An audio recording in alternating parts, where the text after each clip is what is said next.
Good to see you, Andrew. Good to see you, Jack. It's been a few months since we last saw one another at the British Renaissance lunch. Yes, indeed. That lunch was quite an historic occasion in the sense that it really gathered together people from different organisations and none and provided them with something of a common purpose. Not in the sort of simplistic way of sort of pushing everybody under one label, one heading. I think that would be probably ill-conceived, but in the sense that people realised that nationalists from various strands do have a single purpose. Certainly, and we had representatives from the British Democrats, UKIP, Yes. the BNP, the Yes. church community. It was Yes, quite indeed. an interesting event, and I think a lot of people really enjoyed the Yes, conversation. and I think your part in that was decisive and will be decisive in the future. I thank you for that. I think you'll be a catalyst for all kinds of changes, some of which we can't necessarily anticipate. I appreciate that. Thank you very much. I really do appreciate that. When I spoke at the British Democratic Conference, a gentleman in the audience asked me why I thought documenting speaking engagements on video was important. Truth be told, the only professional quality video evidence of what we're doing, even your being an MEP, is on film produced by the likes of the biased BBC. Films that are entirely hostile to our cause, that have corrupted the historical record and intentionally erased your political achievements and others from the annals of history. For all intents and purposes, orthodox historians and their colluders in the mainstream media have done their utmost to literally shut us out of the equation. Do you think that's the establishment's intent? Yes, quite clearly it is. I mean, I must have sent something in the region of 1,000 contributions that I made, either in committee or in the Parliament, over the 5 years. And as far as I can remember, not a single one of those was covered. So it simply wasn't regarded as relevant. The only reference there was when a Labour MEP gave a misleading account of what I'd said about the Taliban and implied quite wrongly that I somehow sympathised with them. When I explained to the Star what I'd said, and of course this was on public record, the Star changed the newspaper article, but that didn't prevent it from getting into the public arena. Quite shocking, but doesn't surprise me. You did say to me earlier off camera that you made numerous overtures to the BBC, your people did, regarding getting your own question time. Yes, or any questions, the Radio 4 version. And what was the response? The Did you get a response response? Well, I didn't get a response, but the people who lobbied them got a response. We have no plans to invite Andrew Brons on any questions. Did it disappoint you, or did you expect that? Well, I suppose both. Yes, a little bit disappointed, but on the other hand, I didn't expect that they would give me a fair run. We've got to remember that when Nick Griffin was invited onto Question Time, they changed the whole format of the programme that didn't resemble any other Question Time that's ever taken place. There are different rules for nationalists compared with other people. That was a programme in which a hostile audience, plus 3 members of the panel, plus the hostile chairman, were all making points to the detriment of Nick Griffin and the BNP. Certainly. Now, whatever my differences with Nick Griffin since then, that doesn't alter that clear fact. Yeah. I mean, if you look at the panelists themselves, you had a Zionist, English Jew, Jack Straw. You had Bonnie Greer, I think it was, who was a black American liberal museum curator in London. And then you had Baroness Varsi, who's quite extreme, and she's Islamic. I mean, it wasn't exactly a fair panel. It wasn't. He had no allies on the panel. I think the main point was not so much who else was on the panel. I don't object to the BBC choosing whomsoever they wish to be on the panel, but the point was that the questions were not about current events, things that have happened in the previous week, which is the usual format of Question Time. They were all about Nick Griffin. So what you had was sort of 3 hostile comments on Nick Griffin from the members of the panel, further hostile comments from David Dimbleby, who didn't pretend to be an unbiased chairman, and lots of hostile comments from carefully chosen members of the audience. Who were quite disrespectful to him, actually. They were told by David Dimbleby beforehand, you can boo if you wish. Really? Yes. I did not know that. You know, one of the members of the audience blew the whistle on that. That's interesting. I Before didn't the know that. programme took place, they were told quite specifically by David Dimbleby. I wonder if he's ever said that on any other occasion. You can boo if you wish. You were on one program, I do recall. I just actually remembered this, where you were on with the BNP's chaplain, I think. Oh yes, That was that was a program with Nikki Campbell. That's right, in Birmingham. Now with that, they had a panel of people. There was a very hostile conservative. There was a very hostile socialist, and then there was, I think it was Benjamin Zephaniah. I don't know which party he was associated with, but was clearly hostile. And then carefully chosen members of the audience, most of whom were hostile. So what happened is that when they raised a question, all the panel would have their say, and then the various hostile members of the audience would have their say, and then it would come to me, and I had to answer sort of 10 different people, all within my one soundbite. But, you know, nevertheless, I mean, we survived the programme. I didn't feel fazed by it. So, but the blatant disrespect must have been off-putting after all the work you put in to get into the European Union. We know how it is. The interesting thing was when we got out to Brussels, because this was before we'd actually started and signed in. I'm not going to be very precise here, but one of the employees of the European Union had seen that programme and was outraged by our treatment. Not because he sympathised with us, I don't know what his sympathies were, but because he felt that it broke all the rules of so-called BBC impartiality. It disrespects the office as well, doesn't it? Yes. Which is, you know. Yes, and brings disrespect to itself as an institution. I mean, You know, if they the talk BBC about harm done to the BBC. Well, I think programmes like that, but even more so, the Question Time programme with Nick Griffin, that did infinite harm to the BBC. I think so. And I don't think they quite appreciate the harm they're doing to themselves when they do these things. My mother is a patriot, but she's not, I wouldn't say she's a nationalist, certainly, but when she saw some of these interviews, it stunned her to her core, and I would say, I don't want to say it radicalized her, but it certainly brought her towards our direction more than if she had seen, you know, fairer treatment given. So I think it certainly, it didn't serve the BBC's interest, really. I wouldn't think so. And I think that's probably why they've excluded nationalists from their broadcast since. I think it possibly helps their short-term goal of getting, if you like, you know, cheers and boos in appropriate places. Ratings. But equally, it did convince many people of the lengths to which the BBC can go. And therefore, in the long term, it does do them harm.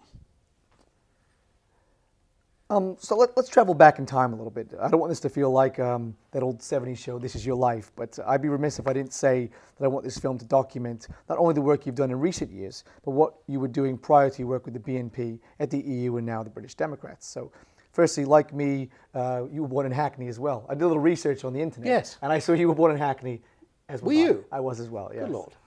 I was actually born in a building immediately opposite Facet Square. What's Facet Square, you might ask? Yeah, I don't know. Apparently, it's the square on which the square in EastEnders.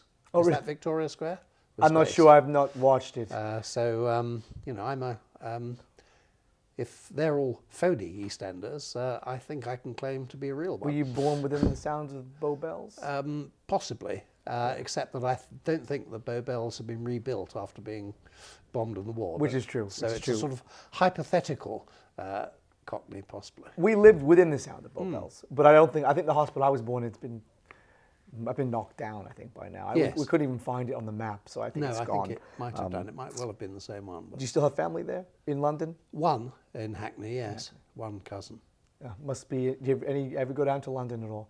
To Hackney? No. Yeah. No, I haven't been to Hackney for many years.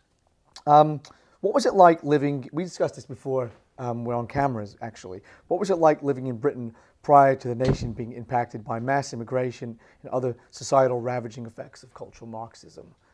Well, in the immediate aftermath of, I was born in 1947, in the immediate aftermath of the war, it's been estimated, I don't know by whom, there were about 9,000 people of African and Asian descent in the whole country. 9,000 sounds a lot, but when you compare it with 50 million, you know, it's a small number. The result of that is that, you know, as a child, I never saw anybody from Africa or Asia. Occasionally we'd get some Indian door-to-door salesmen would come round. I remember in about the mid-1950s, my aunt, not a blood relation, she was the wife of my uncle, commented on the demographic changes that were taking place in Hackney. And this is the 50s? Yes. I imagine it would have been about 1955, possibly. And, you know, she was explaining the some of the activities, particularly some of the public order incidents that took place, and was very unimpressed. We lived outside London, just outside London, in Sidcup, and I think the tendency on the part of my immediate family was to sort of think that she was probably exaggerating a little bit. But her words had quite an impression on me as an 8 or 9-year-old. And I suddenly started watching events. And of course, very quickly things did change. We only have to go to about 1959 and a section of Bradford, Manningham Lane, was transformed. I remember seeing a television programme about it. And to begin with, I think it was regarded as something of a quaint event or a quaint process at the time by most viewers. They saw it as being quite kind of interesting. novelty or something like that.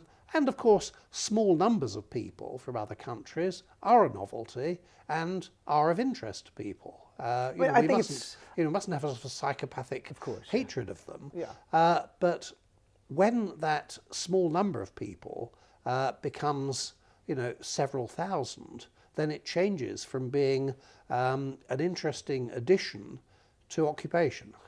Precisely. That's I mean, the difference. You know, all major cities, you know, in Europe, obviously, will have foreign people in them for work or even to open up restaurants, and you know that international flavor makes cities exciting. But when the international element takes over the city and dominates the indigenous culture and indigenous people, that's when there's a serious problem. Yes, I mean there are sort of towns in England and Wales, well, in England particularly, in which there's something like half the population is from Africa or Asia, and I think that's quite alarming. Yes, London included, Birmingham. Yes, certainly Birmingham. It's remarkable what Birmingham's like. I mean, the analogy that I make is with the squirrel population. This might sound rather an eccentric way of looking at it, but I gave a speech and I was trying to think what to do. And my theme, I said, is going to be the red squirrel and the grey squirrel. And people looked at me rather strangely, as if I might have taken a turn for the worse. And I explained, and I held up my copy of an observer's book and had an inscription in it from 1947, which by coincidence was the year I was born. And it mentioned the squirrel, by which they meant the red squirrel, but then there was a sort of footnote saying, but in some parts of the country, the grey squirrel, originally from North America, is gaining a foothold. Well, of course, during my lifetime, the red squirrel has become virtually extinct and the grey squirrel has supplanted them. That hasn't quite happened to that extent yet with immigration, but it's well on the way to doing so. So there's a wonderful parallel. The only difference is that in establishment circles you can bemoan the fate of the red squirrel. You can't bemoan the fate of the indigenous population. And if you look around, and many people I think do, they look around in their own hometowns, places like my hometown of Harrogate, and they say, well, yes, but most people are still English people. Yes, but if you break it down by age, things change very much. If you look at the whole population, yes, the clear majority, the vast majority, is made up of the indigenous population. Once you come down to the under 21-year-olds, I haven't got the percentage offhand, but the percentage of Afro-Asians is much higher. So what this means is that in the lifetime of, say, my grandchildren in this country, I have 2 grandchildren in this country, 3 more in Australia, within the lifetime of those 2 grandchildren in this country, they will be a minority in their own country. And that's wrong. Yes. That's not right. You know, they're still of school age, but by the time they get, say, to my age, they will be a minority. Possibly, depending on the attitudes of different sections, a minority despised by certain sections. I was going to ask you, I mean, you attended university and studied law. And what No, led, I didn't. You did not. I studied politics. You studied politics? Yes. I was going to ask you, so what led you into nationalism? Was it something you saw, something you studied? Well, I just was the involved changes? before. I mean, I've been involved in nationalism since the mid-1960s. Yeah. So I didn't go to university until 67. So in a way, I went there already with some sort of clear political parameters. I think a lot of the people who went there were simply going there almost like sponges to soak up what was told them. And there was very little challenge of the views that were being put out, because there was a substantial element there of hardcore Marxists. So we would look at Marxism from a Marxist point of view, but then we would look at various other isms from a Marxist point of view. And sometimes people, either members of staff or students, would say something that was completely fatuous, and I'd look around the room expecting to see some sort of reaction, and there wasn't. I remember this American girl in one of the classes, and I think it was in a sociology group, and she started off giving a presentation. She said, well, she said, we can take it for granted that laws are simply devised in the interests of the ruling class. And I looked around the room, I thought, somebody's going to say something here. Nobody was. So I said, hang on a minute. I said, you might be right, but we can't assume it.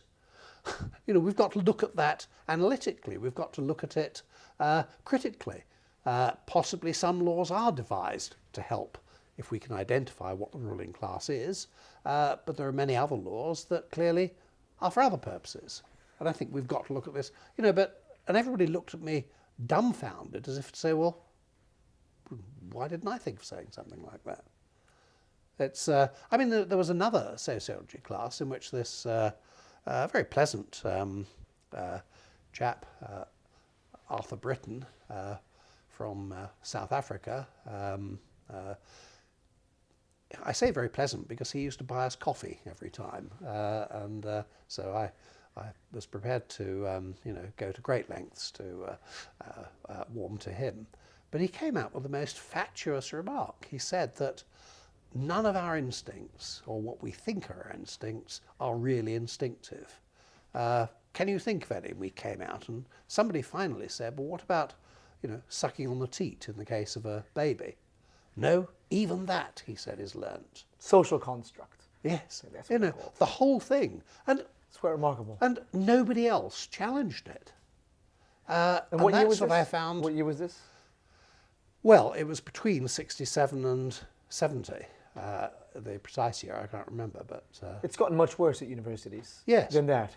I mean, I guess you can see the beginning of the transformation of the academic Yes. world. When I was at university, I took a psychology course, and I can't remember precisely what we were told to do, but something along the lines of a study, just polling people in the hallway, asking them questions, and come up with just some thesis or something.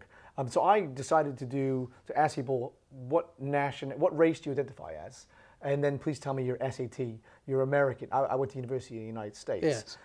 Your standardized test score. So I went to the class and I said, well, I polled 100 people. I asked them to identify themselves as either white, Asian, black, Hispanic. So ethnic groups basically. And then I plotted a graph at the university, and people were appalled. The class, they were just shocked, and they said, "Why would you want to demonstrate? What are you trying to prove?" And I said, "Well, I'm not really trying to prove, there's a correlation between race and intelligence. What I'm trying to prove is that some people are here unfairly, and other people have actually had to earn their right to be here. Whereas you can see in this graph that there are people who got low scores in certain demographics, in certain groups that are at this university, and there are people who've obviously had to have a higher score in another demographic." Yes. And that was really, but they right away thought I was trying to just really just demonstrate. There's a rather an interesting example of something of the same kind recently. David Cameron apparently got terribly upset. I don't know whether he often gets upset, but he did on this occasion, when he discovered that only about 1% of each year's Oxford intake were black. In other words, were sub-Saharan Africans. First of all, he criticised the universities and said that it must be the universities that are discriminating against. You notice the word discriminate is always followed by against now. It used to be between, but that seems to you see a positive thing, meaning. isn't it? This being discriminated. But then it was shown quite clearly that all the universities had done was not to lower their entry requirements. Precisely. And, the Daily Telegraph admitted the reason that they're not being admitted to Oxford is that their grades are not good enough. Ah, said the Daily Telegraph, Mr. Cameron was pointing in the wrong direction. It's not the universities to blame, it's the schools. Yeah. And apparently the schools were not teaching them how to pass, or perhaps were being terribly evil and teaching them how to fail their A-levels. Or downgrading them based on lower racism. grades. Yes. We don't know. But the hypothesis that didn't occur to them was that different ethnic groups might have different average IQs. Now, I'm saying average, I'm not saying, of course, across the board IQs. There are people of talent in all racial groups. But a number of people have pointed out, Jean-Philippe Rushton among them, that there are significant different scores of IQs. The difference between whites and sub-Saharan Africans is about 30, that's not 3 or 13, but 30 IQ points. It's like 1/2 standard deviation. Yes, below. But before we cheer too loudly, we're pipped to the post by East Asians, by Mongoloids, by about 5% or something of that sort. The thing is, they're going to say that IQ tests are obviously rigged or that they're culturally biased. I think some of the early ones were, but they've gone to great lengths to prevent that from happening. Yeah.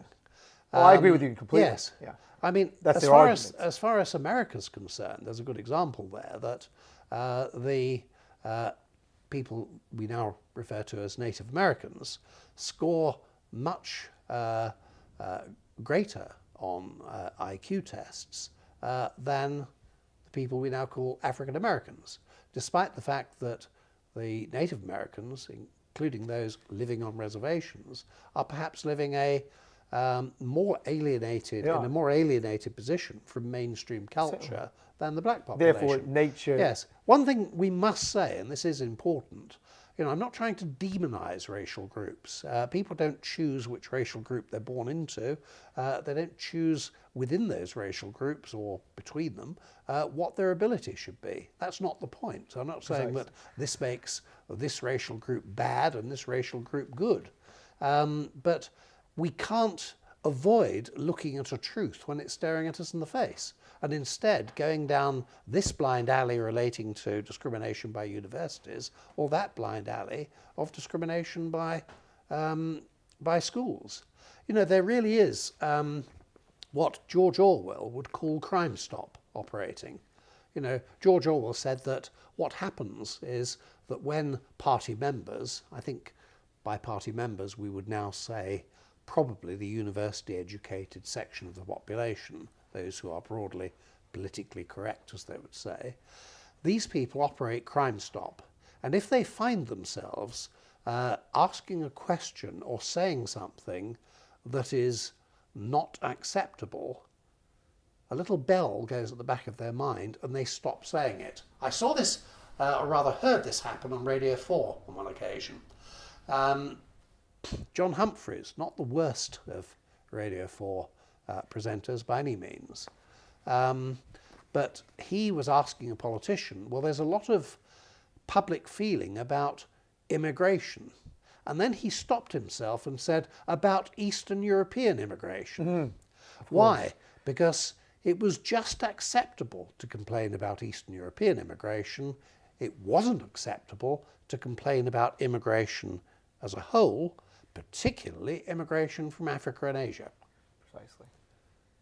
Because you can't really be criticised as being a racist if you criticise Eastern Yes. European immigration. Yes, that wonderful word, racist, isn't it? Yeah, precisely. Invented by no other than Leon Trotsky.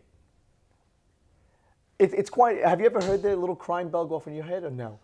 It doesn't go off in mine, funnily enough. Mine I either, wonder for why some- I that. don't know I wonder either. why that is. Yeah. Yes. The problem is I need that crime bell when I'm at dinner with my family sometimes to go off, and it doesn't go off, and it ends up causing a disaster at Yes. the dinner table. I mean, if I taught politics for several years, I didn't use that position or that opportunity to disseminate my political views. But I did become very skilled at ensuring that people were taught how to think, not what to think, but how to think, and allowed people to decide for themselves. I'm afraid that people who go to university today, especially in the arts, and even more especially in the social sciences, are taught very carefully how not to think Precisely. Yeah. and how to stop thinking at appropriate times. But you know, when I was at university, I recall we were required to take one elective in either African American studies or women's studies. So I chose women's studies in the history department, and some Would you of not have done black women's studies? there probably was a course. Yes. There might have been. There was Yes. actually, believe it or not, a lesbian studies as well, which we could have taken. You could have taken as Yeah. well. I think Yeah. these are missed opportunities. Yeah, I Jack. think so too. Yeah, I'm thinking of going back. Yes, I think you actually. ought. Well, it was quite an experience because when the teacher first walked in, I was quite worried. She had really short hair. She was conspicuously masculine, but she actually turned out to be quite conservative and very Catholic. However, the students in the class, including the males, were very liberal, and I struggled. And there was a guy who sat next to me who was an Anglo-American. He had a very Anglo name. I remember his name was Smallbridge, was his last name. And he had that every time any of the girls opened their mouths, he would kick me under the table because he knew I would say something. He couldn't say it. So he would kick me, and I would keep on turning to him. I'm like, what? And he would say, and so I would then, raise my hand, and I would say, this is not on, or I would, say something. It would cause a scene in the class, and the entire semester he would kick me under the table at least 3 times a lecture. And he never opened his mouth once, but obviously he thought identically to how I did, because when he kicked me under the table, I knew he was going to kick me under the table. I mean, a comment would be something one lady asked in the course, why do they call it history and not her story? I mean, something ridiculously Yes. named like that. And it was and this was a student who entered the university through affirmative action. I could tell by the way she handled herself in the class. She was from a lower economic background. And this is the sort of stuff we have to contend with. But I didn't have that bell going off in my head. But unfortunately, the other students did. I mean, the gentleman right to the right of me, obviously something prevented him from speaking. And I still don't know what that is, because at this point in our careers, we weren't going to lose any money, and we're not going to lose our career by having an opinion. But something stopped him even at 20 years old. Yes. Even though he was very conservative. He wore a bow tie sometimes to Yes. class. And he was a very conservative Anglo-American from Indiana, if I recall. But it stopped him. I think the best part of my education was a day-release civil service course that I went on for about 15 months. And we were taught logic and scientific method. And one of the things that we were supposed to look out for was what he called, have you stopped beating your wife yet questions. People might be alarmed when they hear me saying that. He's moving into domestic violence. But it was a supposed barrister who might ask somebody in the dock, or in the witness box rather, have you stopped beating your wife yet?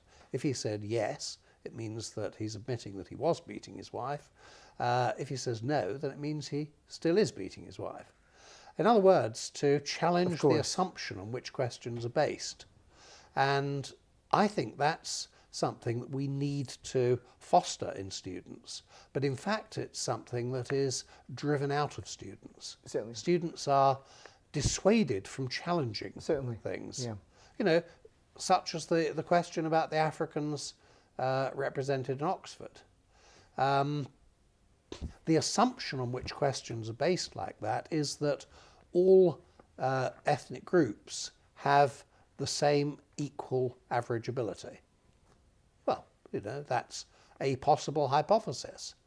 But it wasn't so much that this was a hypothesis that was recognised and pushed out. It simply didn't occur to them. And nobody realised, people writing newspaper articles about it or commenting on the broadcasting media, nobody, as far as I can remember seeing, challenged that assumption. And yet it's quite a major assumption. You know, would we, you know, you might sort of say, well, there are a lot of people who, a disproportionately large number of people going to Oxford who came from professional backgrounds. That is, their professional parents. Do you think most people, or do you think most people are fearful of being honest? Or do you think most people have been so indoctrinated they don't realise they're wrong at this point? That's a very interesting question itself. I'm not sure of the complete answer. There are undoubtedly people who are honest with themselves, realise what's happening, but they realise the consequences for pointing that out. Why does a But white there are many liberal- other people who don't do that, and they've got to a point where it simply doesn't occur to them. Now, it's possible that these two groups are linked, and that is I think that so. we don't, as a rule, like making negative judgments about ourselves. So you imagine yourself in a position, you're a university lecturer, and a theme is coming up, and you know of evidence that will lead you in a direction of an unpopular conclusion, an unfavourable conclusion. Now, you might initially say, well, I'm not going to say anything about this because I'm afraid people are going to be nasty to me in the staff room, and I'll certainly be overlooked for promotion, and they might find an excuse for getting rid of me. So out of cowardice, I won't say anything. But then your next stage is, no, I'm not a coward, I'm Jack Sen. So you convince yourself, well, there probably wasn't anything in that theory. Precisely. Yes. So the one group, if you like, the cynical, honest people, can very easily be transformed into the self-censoring people.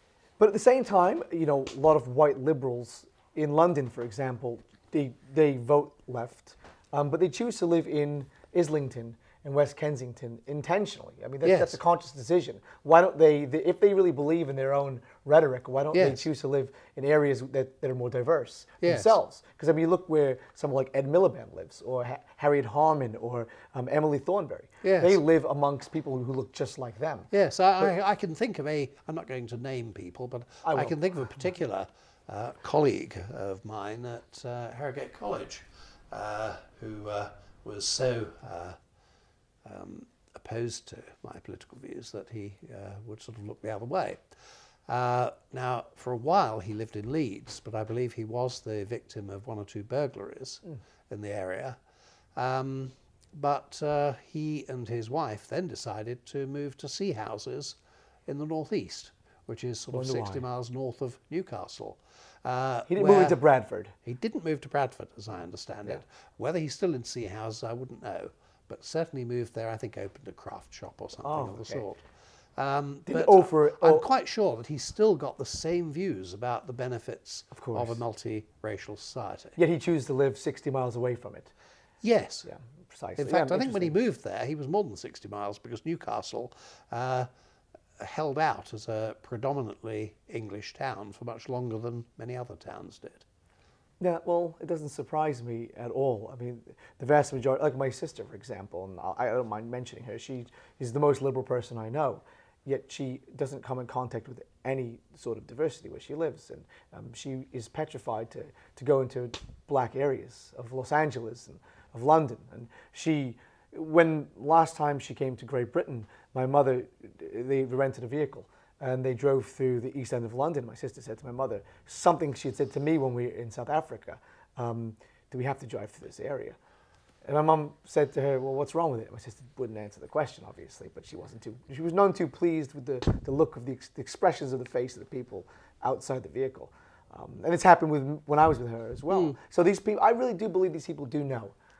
Yes. They just won't let up there. I remember a conversation I had, it's so many years ago, when I'd taken my younger daughter, who was still at school then, on a holiday in northeast Spain, and we were at mobile home or something of the sort, and we got chatting to the people in the next one mobile home, and it turned out they came from Dartford in Kent, which is only down the road from where I used to live in Sidcup. And I mentioned how I lived in Sidcup, and I started to get a little bit nostalgic about it, but I knew enough not to be too nostalgic. And I said, oh, I haven't been there for ages. Oh, you wouldn't like it now, they said. I said, oh, would I not? I said, I've got very fond memories. I used to go fishing in Dartford. Oh, no, you wouldn't like it. I said, has the area changed a lot? They said, oh, yes, it's changed a lot. You wouldn't like it now. They didn't know anything about who I was or my political views. I said, oh, in what sense? Has there been a lot of rebuilding in the area? No, not really. No, it's just changed. So I said, have the people changed? Yes, they have to a large extent, yes.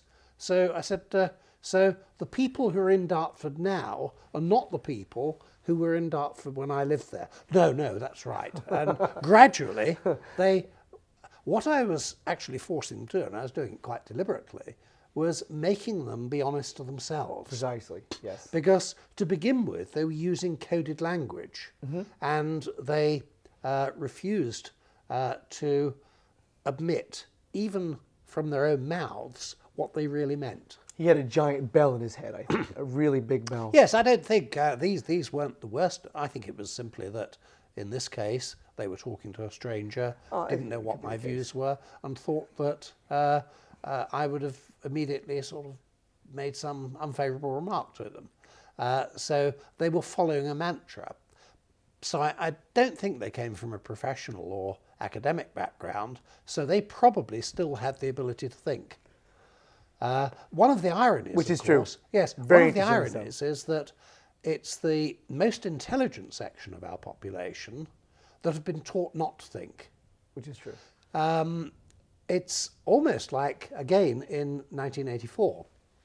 If you look there, the society is really divided into three classes. There's the inner party, the ones who really control things, and then the outer party, the section of which Winston Smith is a member, and then the proles. Now, the inner party and the outer party are very tightly controlled. They have a telescreen in their rooms, not just so that they can watch programs, but so the telescreen can watch them. You know, when Winston Smith wants to sit in a corner and write heretical thoughts in his diary, he has to find a section of the room in which the telescreen can't see. As bad as that. What about the proles? No, they can say and do exactly what they like. Why? Because they're not very bright, and they haven't got any power, so they don't matter. No perceived threat. So what's happened, I think, in modern society is they've, if you like, they've skimmed off the top layers, the real intelligentsia, who've to a large extent been corrupted so badly that they, despite their intelligence, they see a very selective political agenda. But then the associates, I suppose people that Plato would have referred to as the auxiliaries, the people who sort of keep things going, the civil servants, local government officers, teachers, the communicators, and so on. And these people are all carefully controlled, not by telescreens, I mean this was a ridiculous exaggeration, but in the sense that anything that a person says in a school or college or in the police force could lead to a complaint. So if I were a serving police officer, in fact there was a serving sergeant, a good example, how somebody from Afghanistan, an alleged refugee, came into the police station and was asking how to get to a place in the particular town in which they found themselves. The sergeant said, well, he didn't have any difficulty getting from Afghanistan to whatever this town was, but he can't do the last step of the journey. Well, quite a funny quip. Innocuous, I would say. Very innocuous. Yeah. Got him demoted as the result of it, because police officers are told, not only have you got to refrain from saying these things yourself, but if somebody else says them within your hearing, you've got to report them. And if you fail to report them, then you'll be on a charge as well. Now, in the teaching profession and so on, it's not quite so formalised. But people know that if you say something out of order, then other people will pick it up. Of course, yeah. I mean, I when I was teaching, I did sometimes say things that were out of order. They were carefully chosen. You know, for example, I remember I think she was the deputy principal at the time, a woman called Hudson, and she was talking about people who joined evening A-levels, for which there was no barrier. You didn't have to have any starting qualifications, and then were dropping out because they couldn't stand the course. And she said, well, what do you think's the result, the matter? And I said, well, some people are not capable of doing A-levels. So she said, oh, you mean they're not ready for A-levels? I said, no, I didn't mean they're not ready for A-levels. I said some people are, however A-levels might have been debased over the years, they're still exams that are capable of failing, of being failed. And there are some people who will never be capable. Oh, she looked shocked at that. That runs contrary to what these people so honestly believe. Then at subsequent staff meetings, I used to refer to the Hudsonian error. You know, when she was, I think she'd become principal by that time, but I didn't really care. It reminds me of something. My mother, when we were in high school, she started teaching at a local, I think it's called Job Corps, or Job Center. No, Yes. Job Corps it's called.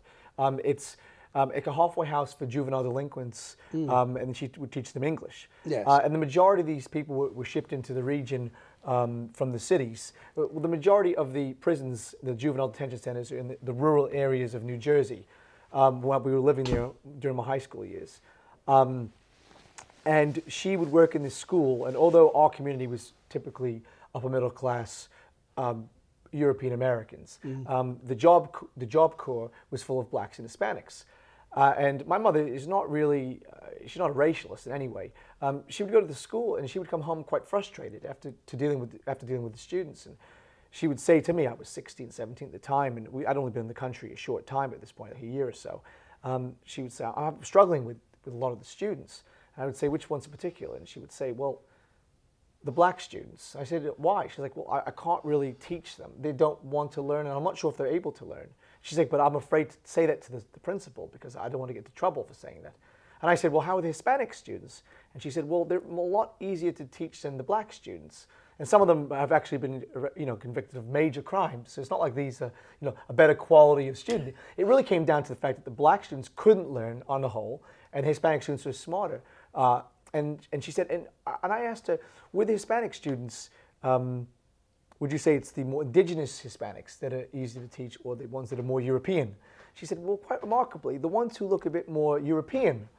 And I slowly was able to explain to my mother at 16 that this is down to genetic factors. Yes. And she recognized that, and this was the first time she saw that. But she was petrified of telling the school her obviously her thoughts, yes. because she could lose her job, and she didn't like believing this was the case yes. either. She was quite upset by this being the yes. case. Didn't want to believe it was yes. the case. I mean, it must be said. I've said this before that it isn't true that this ethnic group have a single IQ and it's very low, and this ethnic group have a single IQ and it's high. There are people of promise, people of ability, indeed people of outstanding ability among all, or at least most ethnic groups. But the averages are quite clearly different. And what made this unique is that, remember, you weren't getting a cross-section of blacks and Hispanics, you're only getting criminality. So these would have been only people who had been convicted of crimes.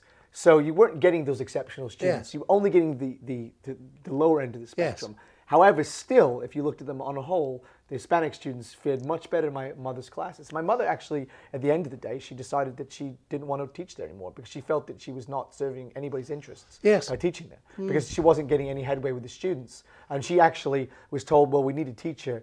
If you can't teach the kids, just stick a film on. Yes, I think there's a problem. This isn't only to do with the, if you like, the racial side of this. The unwillingness to accept that differences in intelligence are attributable to differences in heredity rather than differences in environment bring you all kinds of problems. If you refuse to accept that, even though the evidence is overwhelming that differences, and I'm not talking about just different races, I'm talking about different groups within of course, yes, the same race. This has been concluded by several people quite separately. Now, if you refuse to accept that, what you say is that if people do differently, if they perform differently to different levels, then it must be something to do with the way that they've been taught, or to do possibly with their early upbringing. So what you say to people, and you say to all the students, you've all got a chance of great academic success. So they all go away believing they've got a chance of great academic success, and I'll let you into a secret. A lot of them, most of them, don't achieve that great academic success. So they go away terribly unhappy. And the problem is that if you give people high expectations of success, but they haven't got the ability to succeed, then you create unhappy people. And some of these unhappy people seek other routes to gain economic success, some of which are not quite legal. Precisely. So you're not really doing people a favour. You're doing a great disservice on societal You are doing level. People a great And we're lacking disservice. this right now. It's hard to find someone to plaster your walls. And that's a skill that can be taught to someone with an IQ in the 80s. And they can make a good deal of money from doing that, more than we probably can doing what we do. But these people are being taught that that's something wrong with learning to do that. And that everyone should be an academic, and everyone should aspire to become a physicist. Yes. Well, it's just not possible. It's just not possible. Yes. But unfortunately, people are being indoctrinated to believe that everything's possible. What they're saying is anybody can become an academic, so they can be taught how not to think. Precisely. If I wanted to have an honest conversation with somebody, I choose the plasterer. Indeed, Which is I true. have an honest conversation with one of my party colleagues in Harrogate once a week. We go out for a drink, who is in fact a plasterer. I can assure you he's got an IQ well in excess of 80, and he's got a most remarkable political brain on his head, and is extremely well read. But the important thing is, being a plasterer, he hasn't been taught how not to think. Which is true. So he still thinks for And himself. my grandfather was a bricklayer. And he taught my mother mathematics until she was 18, and he finished school at 12.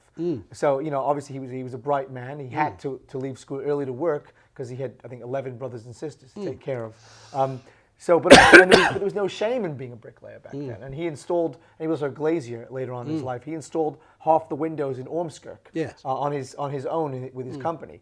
But today, unfortunately, there's a stigma attached to saying I want to be a laborer, or I want to be a craftsman or a builder, when it shouldn't be that way. Yes. And it's a great disservice to the people that could be doing a fine job. And that's why we struggle to find people to be plumbers and electricians. To sum all of this up, we really run a society based on provably false assumptions, and truth is not allowed to be expressed, and from sources of reference, it's squeezed out of the way.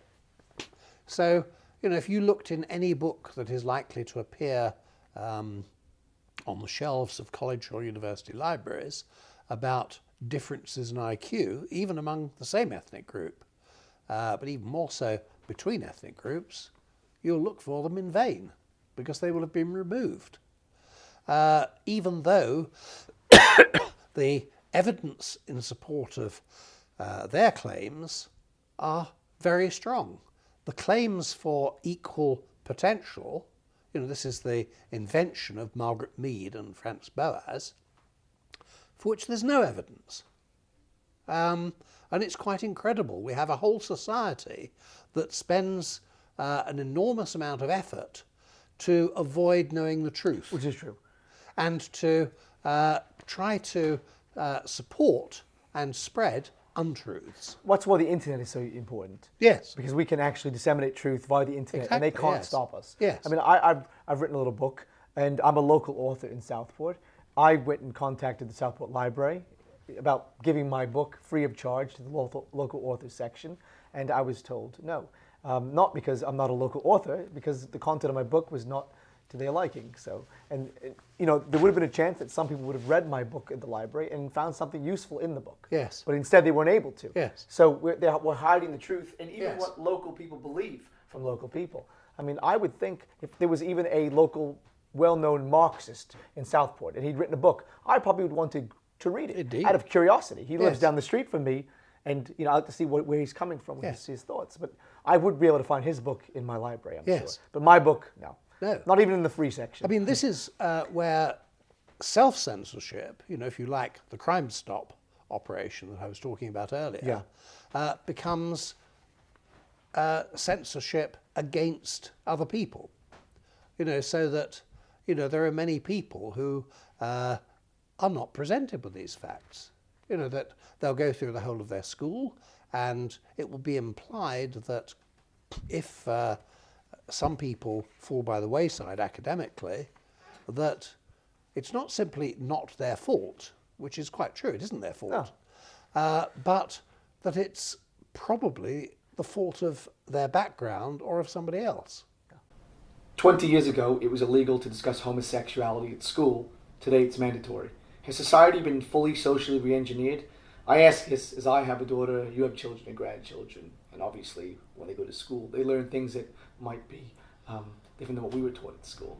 And I'm personally worried that my daughter will think differently than me, and it'll be counterproductive to her hopefully goal in life is to create a family, think in the correct manner, and move forward as a respectable adult. Yes. I worry about that.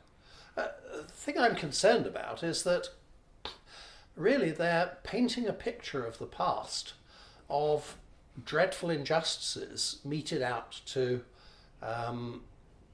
same-sex couples, or if you like, homosexuals and lesbians. In fact, if you look back to the period before the 1960s, there are a number of prominent people who are known by everybody to be homosexual.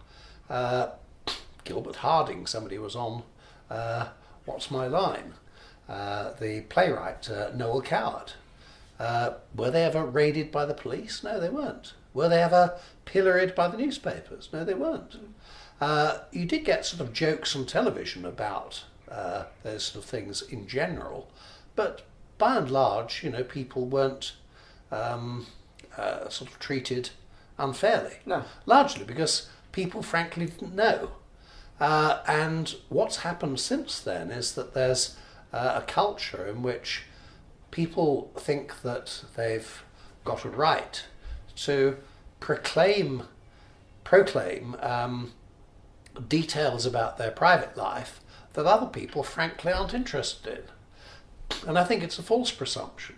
I don't want to know about what this person here or that person there or the third person over there gets up to in their bedrooms. It's entirely their business. And I frankly think that the preoccupation with sort of labelling people into these sort of categories and then turning them into grievance groups is politically motivated, and it's got absolutely nothing to do with human rights.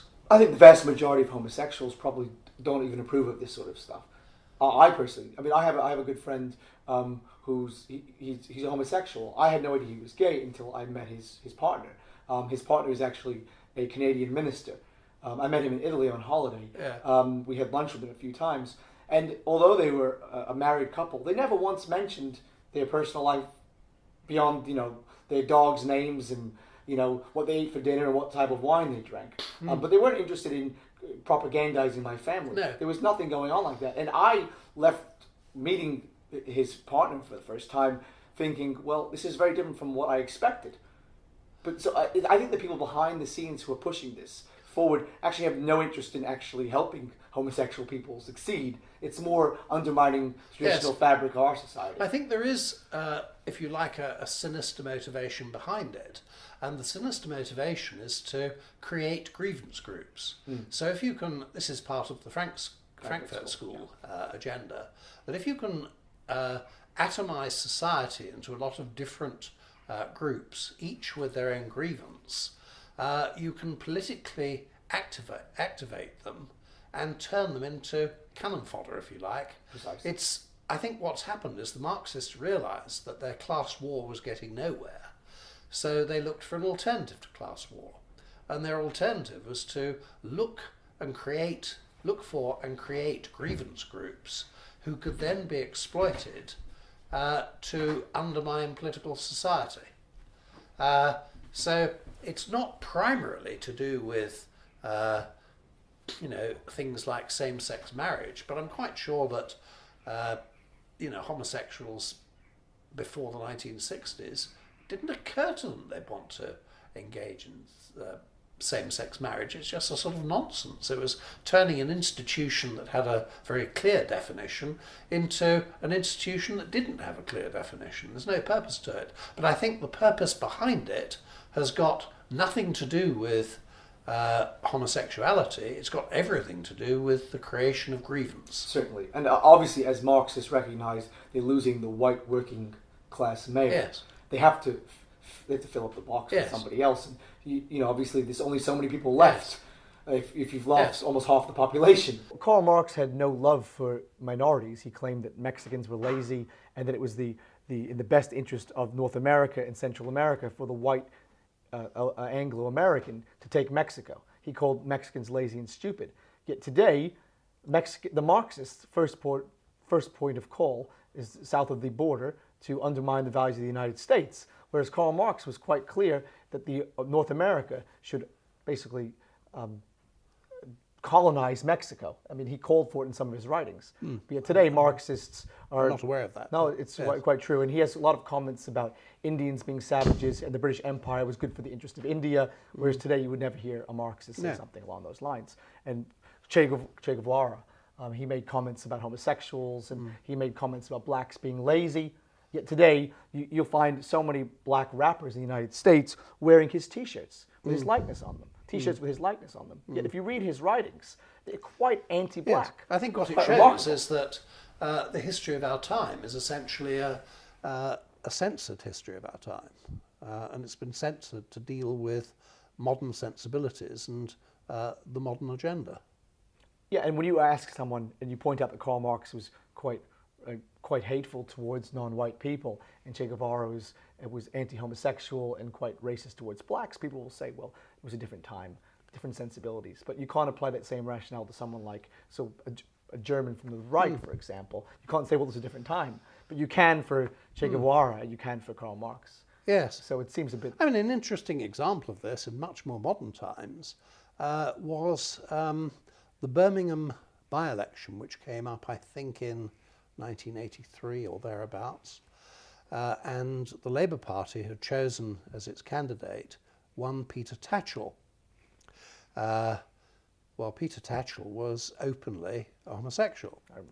The by-election was deemed to be sensitive for a number of reasons, not only, but also because there was a National Front candidate in it. I think it was Joe Pearce.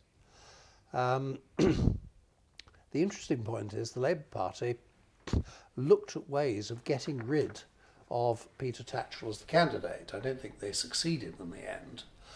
But Peter Tatchell and his supporters said that Peter Tatchell was being subjected to a witch hunt. I won't comment on the veracity of that or not. The interesting thing is the response of Neil Kinnock. And the response of Neil Kinnock, who I'm not sure whether he'd yet become leader of the Labour Party, but he was, if not, he was certainly on the verge of becoming leader of the Labour Party. his response was, "There's all the difference between witches and fairies."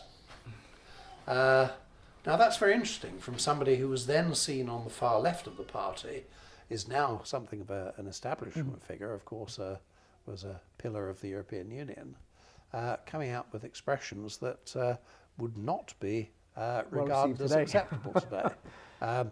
Please note, the wider audience, I'm quoting Mr. Kinnock here. Yeah. I'm not expressing that opinion myself. British children are routinely taught they are responsible for the actions of their ancestors. In many cases, they hate their fathers, families, and pasts. What's being taught in our schools and promoted by the likes of the International Slavery Museum in Liverpool goes beyond indoctrination and to guilt-mongering. For example, when it comes to slavery, the fact remains that only a negligible percentage of the British population have ancestors who have anything to do with the slave trade. Yet our children are being indoctrinated into believing they have the blood of millions of oppressed people on their hands. When did our schools stop teaching truths and start being indoctrination in re-education camps, akin to the sorts of state-run institutions spawned by the Bolsheviks? A group, unsurprisingly, many of our politicians look to for inspiration. Yes, I can think of an incident which had a parallel to that. It wasn't actually to do with slavery, it was to do with exploitation. And I remember I took part in a debate at St Andrews University, probably in about 1982 or 3. And the left had boycotted it, so it was left really with the Tories and non-politicals attending. And one finely spoken young man who spoke with a cut-glass accent, I'm not criticising for that, said, well, of course, we have exploited these chappies in the past. I said, no. I said, I haven't exploited anybody. I said, what's more probable is that your ancestors exploited mine. That's very true. Yes, probably. Most of my background come from, industrial workers of one kind or another. So the idea that they exploited people was a little bit wide of the mark.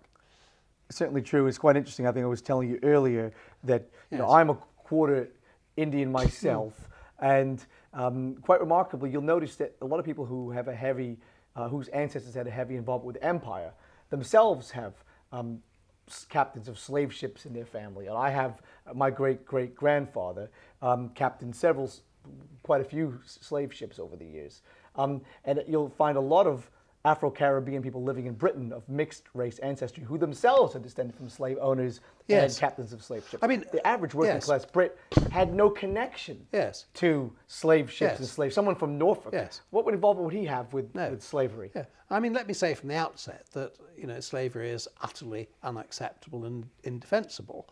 And Britain fought it more. But the way that it's presented is that of the whites indivisibly exploiting the blacks indivisibly in the form of the slave trade. In fact, the people who caught the slaves were not the whites. What happened is that for decades, probably centuries, there'd been tribal conflict in West Africa. And when this tribe beat that tribe, they took away their women and children and killed the fathers, killed the husbands. When the slave traders turned up, they suddenly stopped killing them. Why? Was it an outbreak of humanity? No, it was because they could get a fast buck by selling them. Now that doesn't exculpate the whites who bought the slaves, but it does show that there was a bit of a mixture. Certainly. It's also true that once you got to the Caribbean islands, that many of the islands that had quantities of black slaves also had inhabitants among them of mixed race and in some cases full blood who were slave owners. So the slave owners weren't all whites.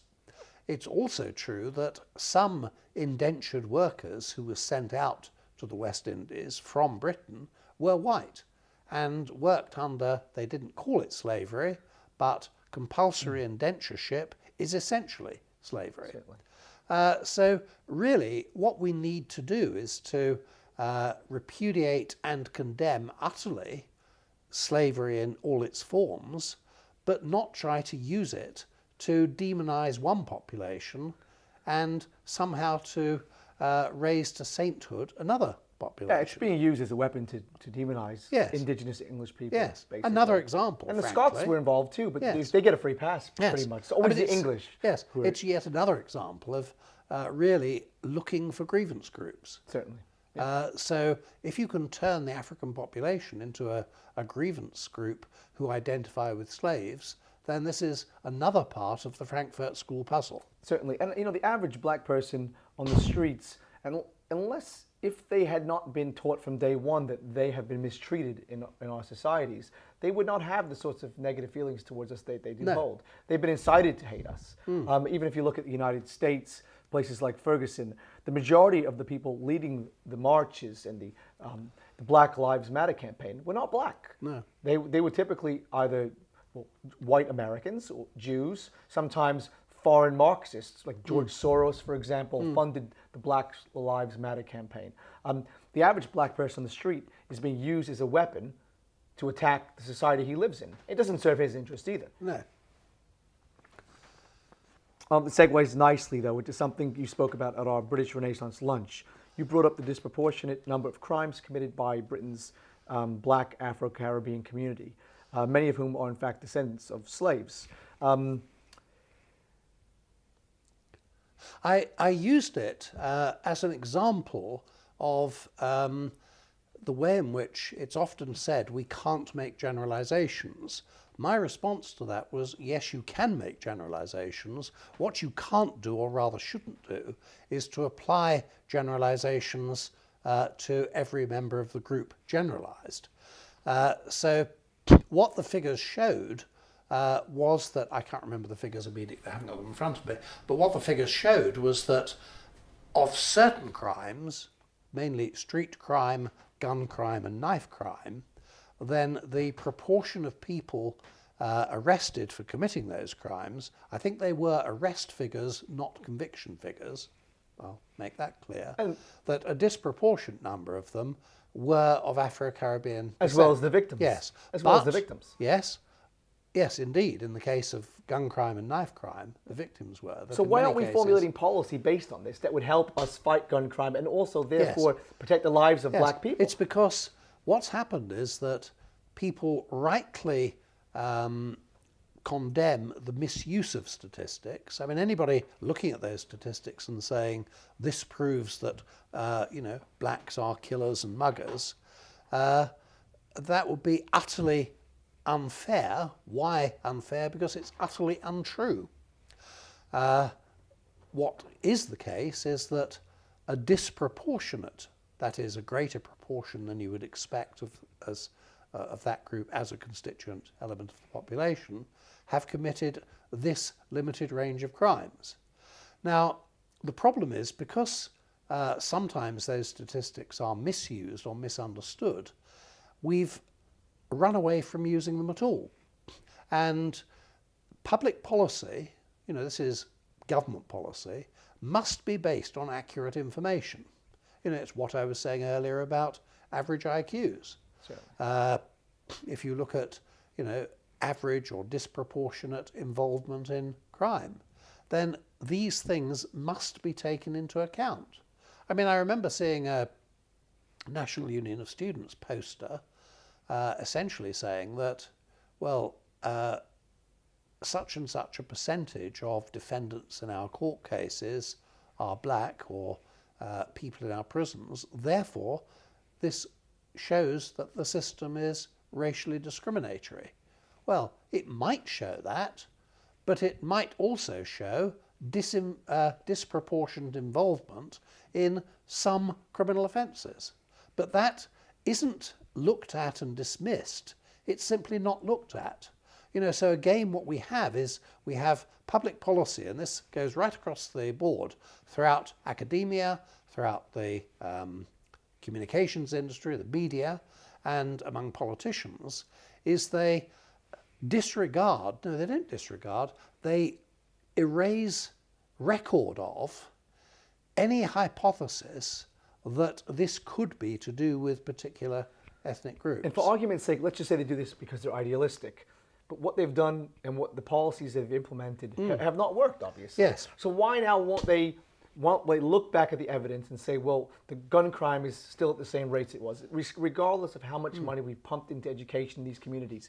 Blacks are still being murdered by other blacks, so obviously there's something we need to tackle differently. Why don't they alter course at this point? Well, what they need to do is to look at all the evidence.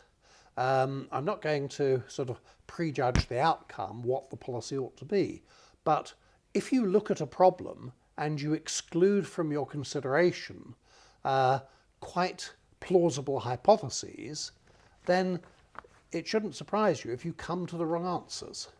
And what I would like to do is, and this is largely the purpose of what I was saying in Southport previously, that policies, that's if you like the concrete policies of what we're going to do, should be based on ideas and accurate information. If you exclude accurate information or exclude certain ideas at the expense of others, then public policy is inevitably flawed. Yeah. And for political reasons, and your lives are at stake here. Yes. It's not like, all that's going to happen is if you ignore these facts, is that, you're going to have a bad day. We're talking about people dying. Yes. And we refuse to tackle these issues. And this applies in all sorts of areas, and we could leave race out of it for the moment. It applies as far as, for example, the fact that social mobility has slowed.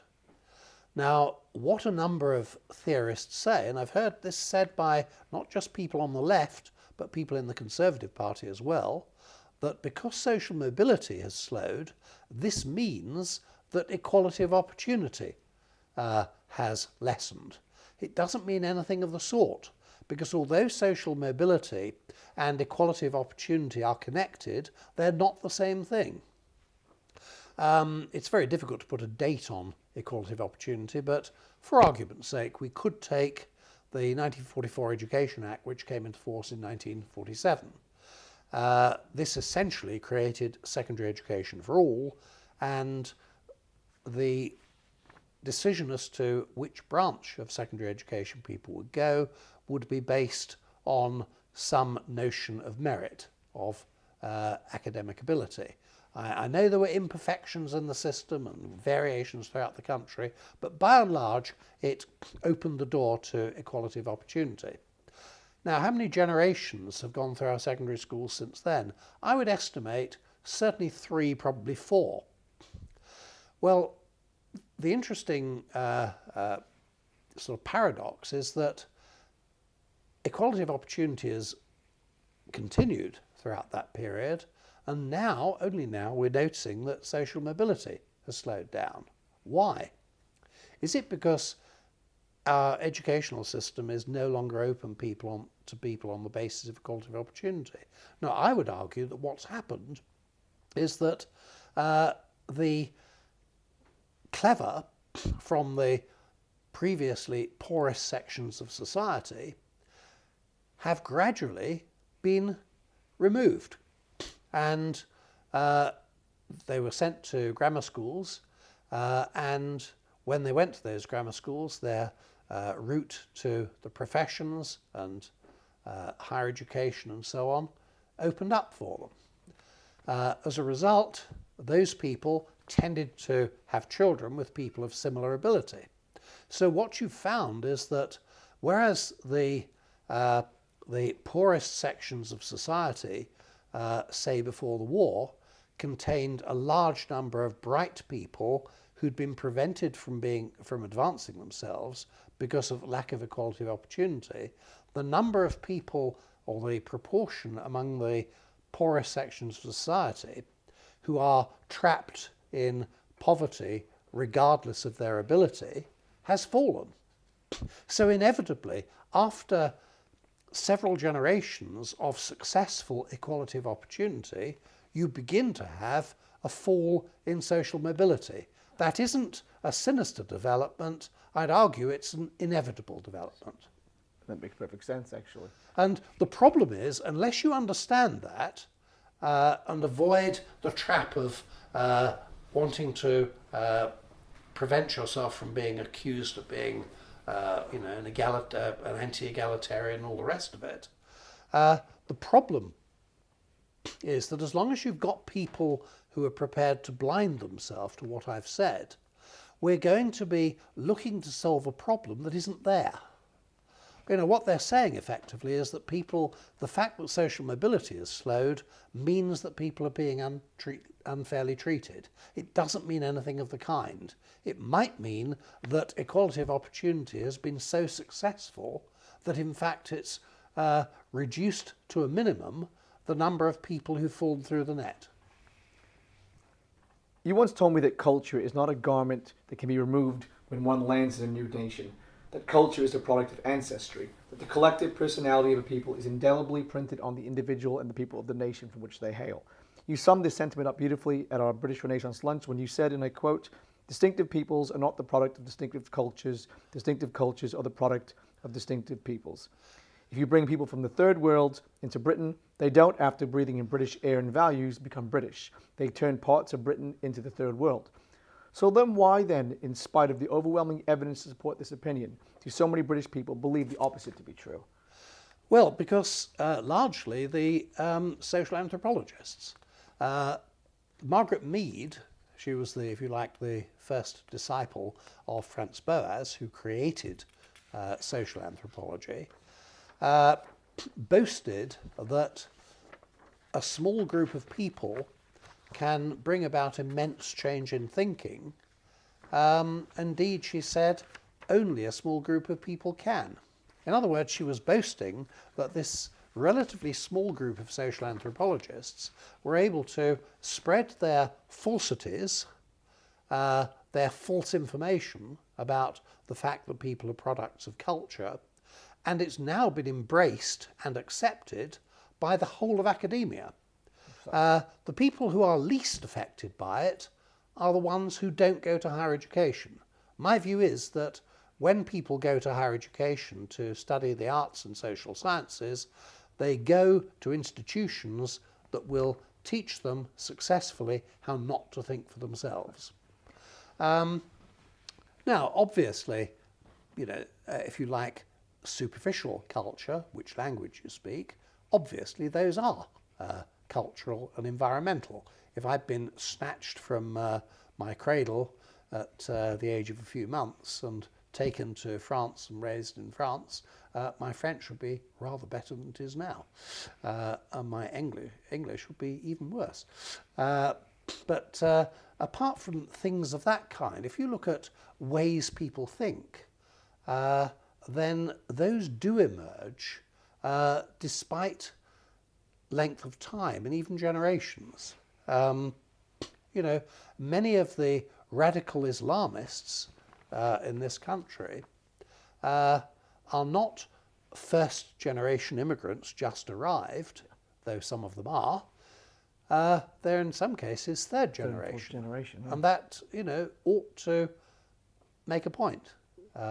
Are there people who are here that are more culturally compatible than other people who've come here? Yes, I mean, this is the other argument. The argument from even people who pretend to be opposed to immigration, like Nigel Farage, for example, who runs an organisation, I think it's called UKIP. Yeah, I've heard of him. You've heard of him? Oh, Yeah, good. Well, you can probably help me out. Yeah. Now, he's somebody who essentially sees immigration as a problem of numbers. The government, and Cameron in particular, clearly do. They use the concept of net immigration. In other words, if the number of people coming in is greater than the number of people going out, then that's a problem. If it isn't, then it's not a problem. Now, even James Callaghan, when he was Home Secretary in the 1960s, during the debates on the Commonwealth Immigrants Bill, said, and I'm quoting Mr. Callaghan here, these aren't even words from my mind. He said, the problem with looking at net immigration is that the people who are leaving are white, the people who are coming in are not.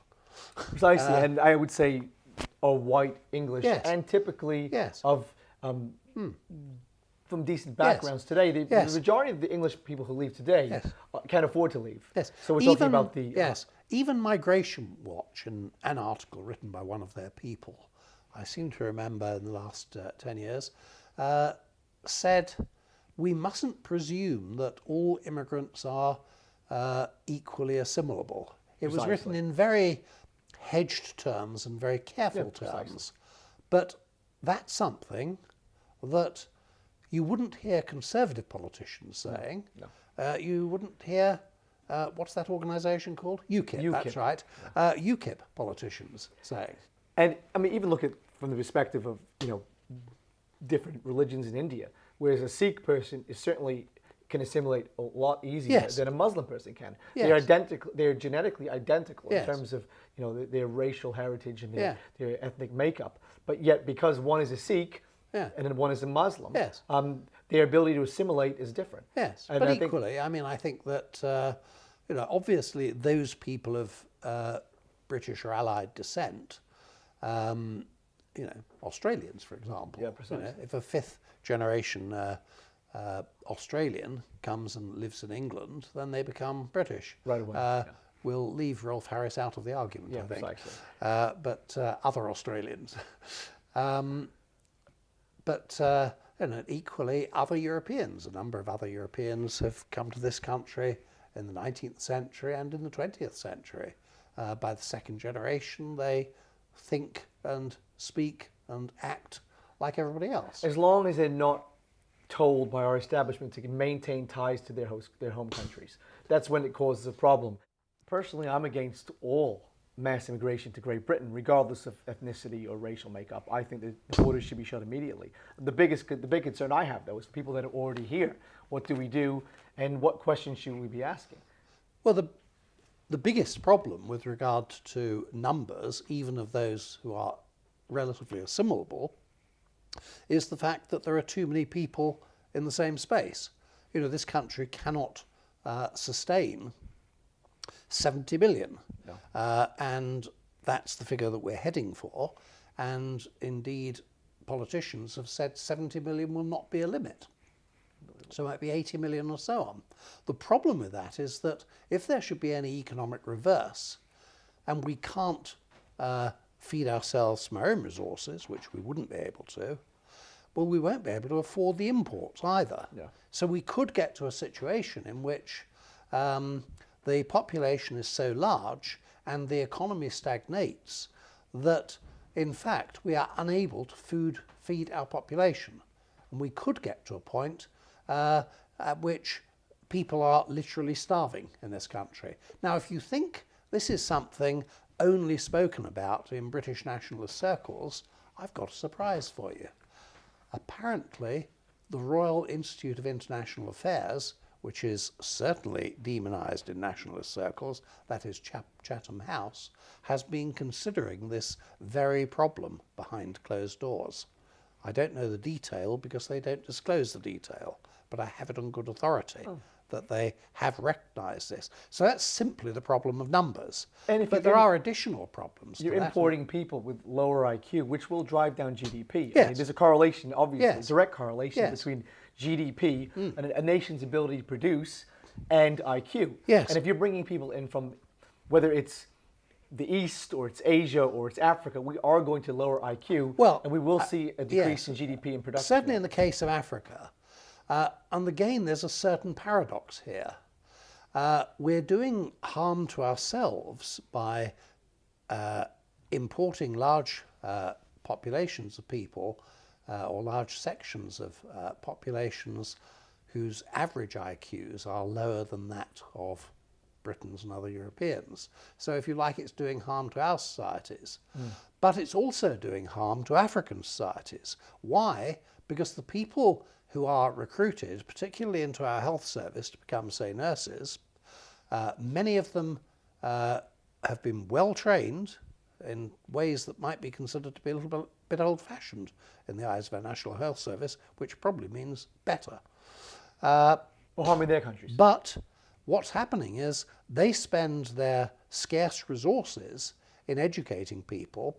I heard the president of Mali say this, or the former president of Mali as he now is, in the European Parliament.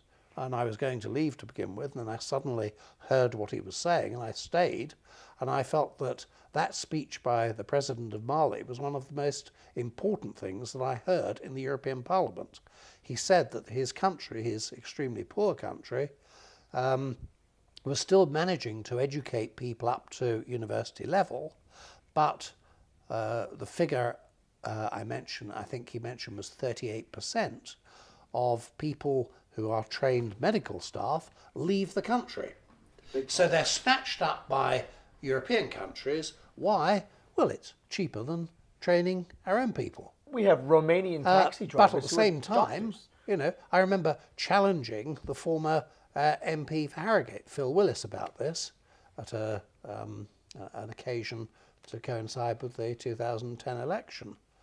And he said, well, you and I in Harrogate know that we need these people for our nursing homes. I said, do the third world not need to be cured? So in order to staff our nursing homes without having to pay for the training of staff, the poor, the sick, the destitute of the third world can simply be left uncured and dying. The people who left supposedly cured. He had no answer to it. Precisely. And I've met a Romanian taxi driver in London who was a doctor. He could have been a doctor back in Romania, yes, but he couldn't qualify as a doctor here, so he worked as a taxi driver. And I'm sure his services could be quite useful yes, in a country developing like yes, Romania, whereas him driving a taxi is not really serving anybody. Well, we can no, find someone to replace what he's doing in Britain, but certainly his expertise could be used. Unlimited immigration is quite clearly disruptive of all economies. It's disruptive of the countries that provide the emigrants, and it's disruptive of the countries that import the immigrants. Certainly. And I would say India, for example. I mean, the majority of the engineers trained in India are leaving for the United States and Great Britain, and that country could develop a lot faster. Yes, which is outrageous, because what we're doing is we're skimming off the most able section of the population. Certainly. You do that in one generation, then the next generation you skim off the next group. And after, in the same way as I was explaining about, after 4 or 5 generations of equality of opportunity, you get the reverse happening here. That, if you skim off the most able section of the population in India or in some of these African countries, and then do it again, and then do it again, you will eventually denude that country of talent that they haven't got a surfeit of, if I can put it like that. Now, does that necessarily mean their loss is our gain? Not necessarily, because it doesn't necessarily mean that these people are, some of them will be, but not necessarily people who are gifted by our standards. Certainly. They're gifted by theirs.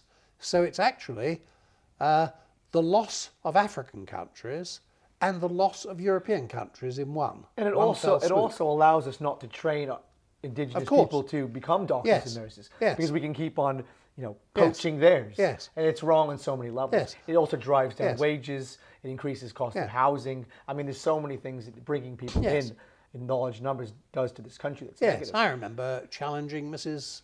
Malmström, the Swedish commission member for Home Affairs and so on. Quite conservative. And she thought it was very good that these people should get experience of working in Europe. Again, I said, the dead, the dying, the uncured don't matter. The idea that these people are people who love humanity and we're the haters simply doesn't add up. No, it doesn't. These people are utterly indifferent to the plight of the people from the third world. What they want to see is a destruction of our society at any cost. Yeah. And if the cost of that is the deaths and the continued suffering of people living in the third world, then so be it. Precisely. You mentioned the EU. You represented Yorkshire and the Humber between 2009 and 2014. While toiling as an activist in the National Front, could you have ever envisaged you'd be serving Britain at the European Union at one stage? I think the answer to that's no. Although we hoped that we would get representation. I mean, I didn't actually seek out the candidature. I joined the British National Party in 2005, and because of all the difficulties we'd had in the past with various parties, my resolution was I'm going to remain a local activist. I'm not going to get involved in anything, even at a regional level. I'm going to go out and deliver leaflets once or twice a week in Harrogate, and that's it. Until I was offered a candidature for the European Parliament. And then they told me I had to apply, so I applied because I was told to apply, because I'd been asked to. Even then, I didn't think that I was told that it wasn't very likely that I'd be elected.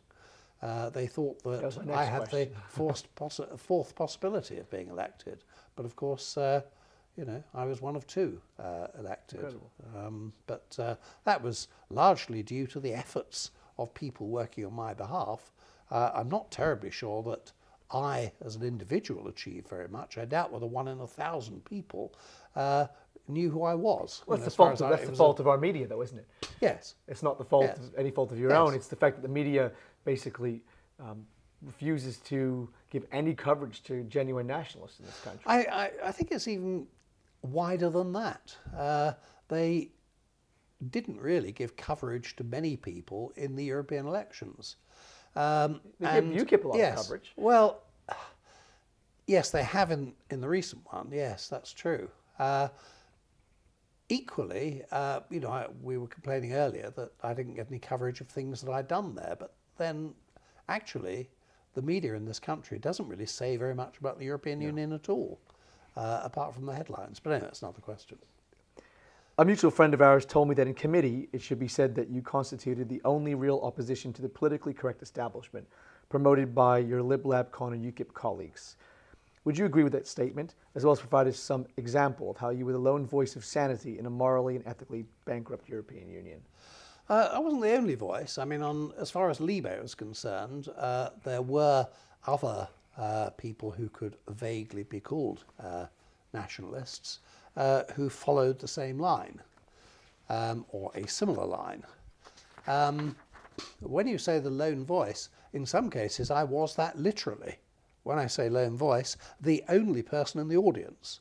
Really? There were a good 4 occasions on which, out of the 119 members of Libe, that's Libe, I was the only MEP in the audience. I'm surprised no UKIP MEP was there. Well, that was Gerald Batten. It wouldn't be true to say that he never attended. I think it was twice, but it might have been 4 times that he attended over 5 years. Really? Now, he was the UKIP spokesman on Home Affairs. Libe was the committee concerned with justice, liberty and Home Affairs. One would have thought that that would have been the committee that he ought to have attended. He was a full member of the committee. I was only a reserve member of the committee. But I attended, I think my final figure was around 60%. Remember, this was my reserve committee. My main committee was AFCO. But my attendance in AFCO, I think, was much higher. I think something like 90% or something of that sort. My view was that I think the UKIP argument, well, we're better off doing things back in our constituencies, is false. It's false because anybody can do things on our behalf back in our constituencies. We ought to be doing the thing that only we could do. Who can speak in the European Parliament? And you were paid only MEPs. Who can speak in committees? Only MEPs. Isn't it fundamentally unethical to use money that's given for work in the European Union Yes. and take it back to Great Britain? Indeed. And that's what UKIP does. Yes. A good example of that was the end of 2012. Guy Verhofstadt, the leader of the Liberals in the European Parliament, this is probably the only occasion I shall ever speak of anything that he says with agreement, picked up on Nigel Farage and said that in the whole of 2011, he didn't attend his one committee. He ought really to have had 2 committees, but his one committee, the Fisheries Committee, rather relevant to our fishing, I would have thought, once. I read about that. And in 2012, he didn't attend once. And then Guy Verhofstadt said, he said, wait till you get home. He said, independent television and the BBC will put this at the top of their news items. And it will be in all the newspapers. There wasn't a murmur. There was no mention on television, no mention on the radio, no mention in the newspapers. Even the pro-EU newspapers, you know, the top line ones like The Independent and The Guardian, they all censored themselves. Why? Because the consensus of all the news media is Nigel Farage must not be touched. Precisely. Why? Because they agree with Nigel Farage? No, but because he occupies a space.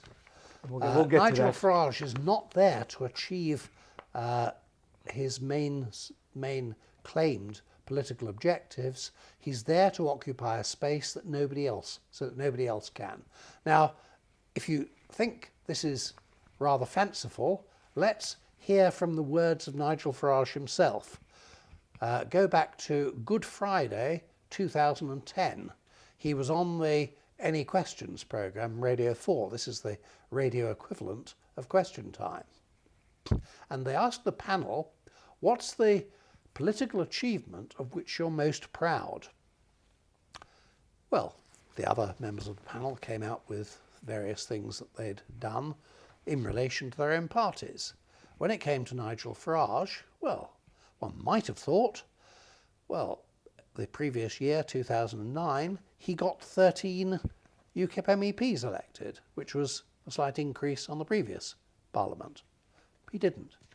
He might have said, I've managed to turn the issue of the UK's membership of the EU into a major debating point. He didn't. He said, the achievement of which I am most proud is the fact that I've stopped for all time the BNP, the British National Party, from ever becoming a major political party. Now, leaving aside the fact that what he said was untrue, because in the election that was to follow these statements, UKIP and the BNP were almost level pegging in terms of their average vote, though actually the BNP was 8 votes above UKIP. But nevertheless, it was roughly level pegging. So the idea that by Good Friday 2010, UKIP had eclipsed the BNP was simply false. But the interesting thing isn't the question of whether or not he really achieved this. The question is, why would he regard that as his greatest political achievement? If you asked individual UKIP members of that, They'd be shocked. you know, they'd be shocked, they'd be mystified by it. You know, why would a member of a party that wants to become a major party worried about the BNP? Surely the thing that you're proud of are the things that you've achieved. Do you think he really believed that, or he was actually just pandering to the media? It's very interesting. Possibly both. They wanted him to say that, obviously. Possibly both. He certainly, I suspect, is not well disposed towards genuine nationalists. But he also knows, if you like, who pulls the strings and who doesn't. Mm-hmm. And he realises that any party that appears to be a nationalist party is always going to be regarded with a degree of suspicion. One of the ways of dispelling that is by making an anti-BNP comment. And that will put minds at rest among those who are the shakers and pullers of politics in this country. And those still sceptical of Nigel Farage himself, I would say. Yes. People who are unsure whether he's genuinely anti-nationalist or not. Well, I think that what that statement did was to confirm that he is genuinely obviously, and obviously not. I mean, and since then, former Labour supporter Richard Desmond has given enormous sums of money to a pro-EU at one point, certainly pro-immigration owner of the Daily Express, Yes. gave Farage over £1 million. Yes. Since The then. interesting thing is that Desmond has, since giving that £1 million, has said that he's not quite sure whether we should I saw that. come out of the EU or not. What? Quite peculiar, yeah. Why would somebody give, we're not talking about a pound or two, we're talking about £1 million to a party that's its main policy is to come out of the EU if you're not absolutely sure whether you agree with its main policy? Precisely. It's quite alarming.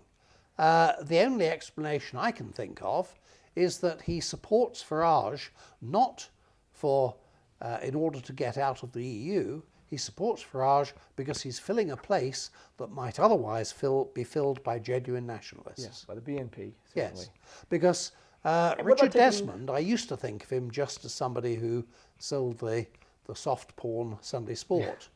In fact, he's much more sinister than that. Precisely. He attends social events and mixes with Gerald Ronson. You remember him as one of the members of the Guinness Five. Yeah. Well, I'm not going to hold that against him. It was a good few years ago. But Ronson is also the person who finances anti-nationalist literature, smear leaflets, on behalf of Searchlight and the others. Ronson is... They're both hardcore Zionists as well. Yeah, yes, but Ronson is absolutely poison as far as British nationalism is concerned. Can you give me some examples of how UKIP's voting record at the EU harmed Britain? I think of when they abstained on issue of female genital mutilation, yes, the ivory trade, just, you know, yes. a lot of there was one occasion when the UKIP MEP on, I think it was the Budget Committee, their absence allowed a piece of legislation to go forward that would otherwise have been stopped. You know, a piece of legislation that was eroding British sovereignty. Haven't they also hindered the ability of the Front National to push legislation that criticizes the embrace of Islam in the West? Yes. Oh, yes. Something recently. Yes. I don't recall. I think Andrew Moffat mentioned to me that they blocked something that the Front National put forward. Yes. But you're quite right. Over emotive issues, things like female genital mutilation, I mean, their position is we don't want any EU legislation coming into the UK. Well, yes, that's my position too. But if the European Parliament is proposing getting rid of an enormity like the mutilation of women and girls in this country, regardless of their ethnic origins, that must be stopped. Yeah. That must be stopped. Certainly. And so if there's legislation, well, I think it's simply because they've been programmed, if it's EU legislation, vote against or abstain. Now, on this particular occasion, there are only 3 UKIP MEPs. I mentioned that they managed to get 13 elected in 2009. Well, Mr. Farage, by his magnetic personality, managed to lose 6 of them. Yeah. But there are only 3 of those UKIP MEPs present. 2 of them abstained. One of them just didn't vote, so effectively meant it abstained. So I then stigmatised them on our website as UKIP is the genital mutilation party. Yeah, that's the British Democrats website. Yes, and the next time this came up, well, they took a different view, and they did indeed vote for the legislation. So it had an effect as far as they're concerned. But their absence from all these committees meant that our view was simply not put over. I mean, for a long time, in the run-up to the Lisbon Treaty, there was no UKIP member on AFCO, that's the Constitutional Affairs. We criticised that. I think it was in those days, I can't remember whether it was on the BNP website or the BDP website, doesn't really matter. UKIP picks up on that, and they got one of their members, Stuart Agnew, to transfer, and he joined AFCO. And I must say his attendance was reasonable. Wasn't as good as mine, of course, but it was reasonable. You know, I think he attended probably about 50% of the time, something of that sort. But by that time, the Lisbon Treaty was already a reality. They'd missed the chance in the run-up to it. As I say, on Libe, they had a full member, Gerald Batten, and he was not only an ordinary UKIP member, but their Home Affairs spokesman. And to my recollection, he attended, I remember seeing him twice. You know, it could be that he attended once or twice more, but I'm sure he didn't attend the, if you like, 35% of meetings that I didn't attend. You know, his policy was not to attend. Even on the occasions when he did attend, he turned up for one item. Whereas, you know, I used to attend because I thought that it was important to challenge substantive issues in the Parliament. So not simply take the view, well, it's European legislation, we're against it, we'll vote against it in the European Parliament, therefore we won't discuss it. I think the content of it does have to be discussed. Yeah. And, you know, I used to raise points about immigration. And indeed, I was approached by a member of the Socialist bloc. I'm not going to mention from which country, and I'm not going to mention the name of the person. Why? Because the person asked me not to mention it, and I keep my word to my political opponents as well as to my political friends. But this particular person said, oh, I and my colleagues, we always listen to what you've got to say because you engage in reasoned argument. Wow. I was really impressed. Yeah. Really, a compliment like that from an opponent. It was right at the end of my tenure, but I was quite pleased. But, you know, I used to raise the questions, you know, as I mentioned earlier, to about Rob Wainwright and the involvement of the Roma. Also, the question of how many people who've been given a returns decision, that is, people who've been told they couldn't stay in the EU, how many of them eventually went? Well, we had a talk by the head of Frontex, and I listened very carefully, and he explained the procedure. He said, the good news is, when people come over the Turkish-Greek border into Greece, we invariably catch them. Good news. What happens to them next? Well, they're detained, they're taken to a processing centre where their identity is made a note of and so on. If they've applied for asylum, then their asylum application is considered. What happens to them then? Well, if they're given asylum, then they're accepted and they're sent off into the EU. What about those who are given a returns decision? I asked. Oh, they're given a note of that returns decision on a piece of paper, handed it, and released from the centre. So I said, are these people forcibly removed from the EU? No, they're given an order to remove themselves from the EU. I said, well, there's no evidence to suggest these people ever go. And I kept, once I got that answer from Frontex, I mentioned it again and again and again and again in my committee.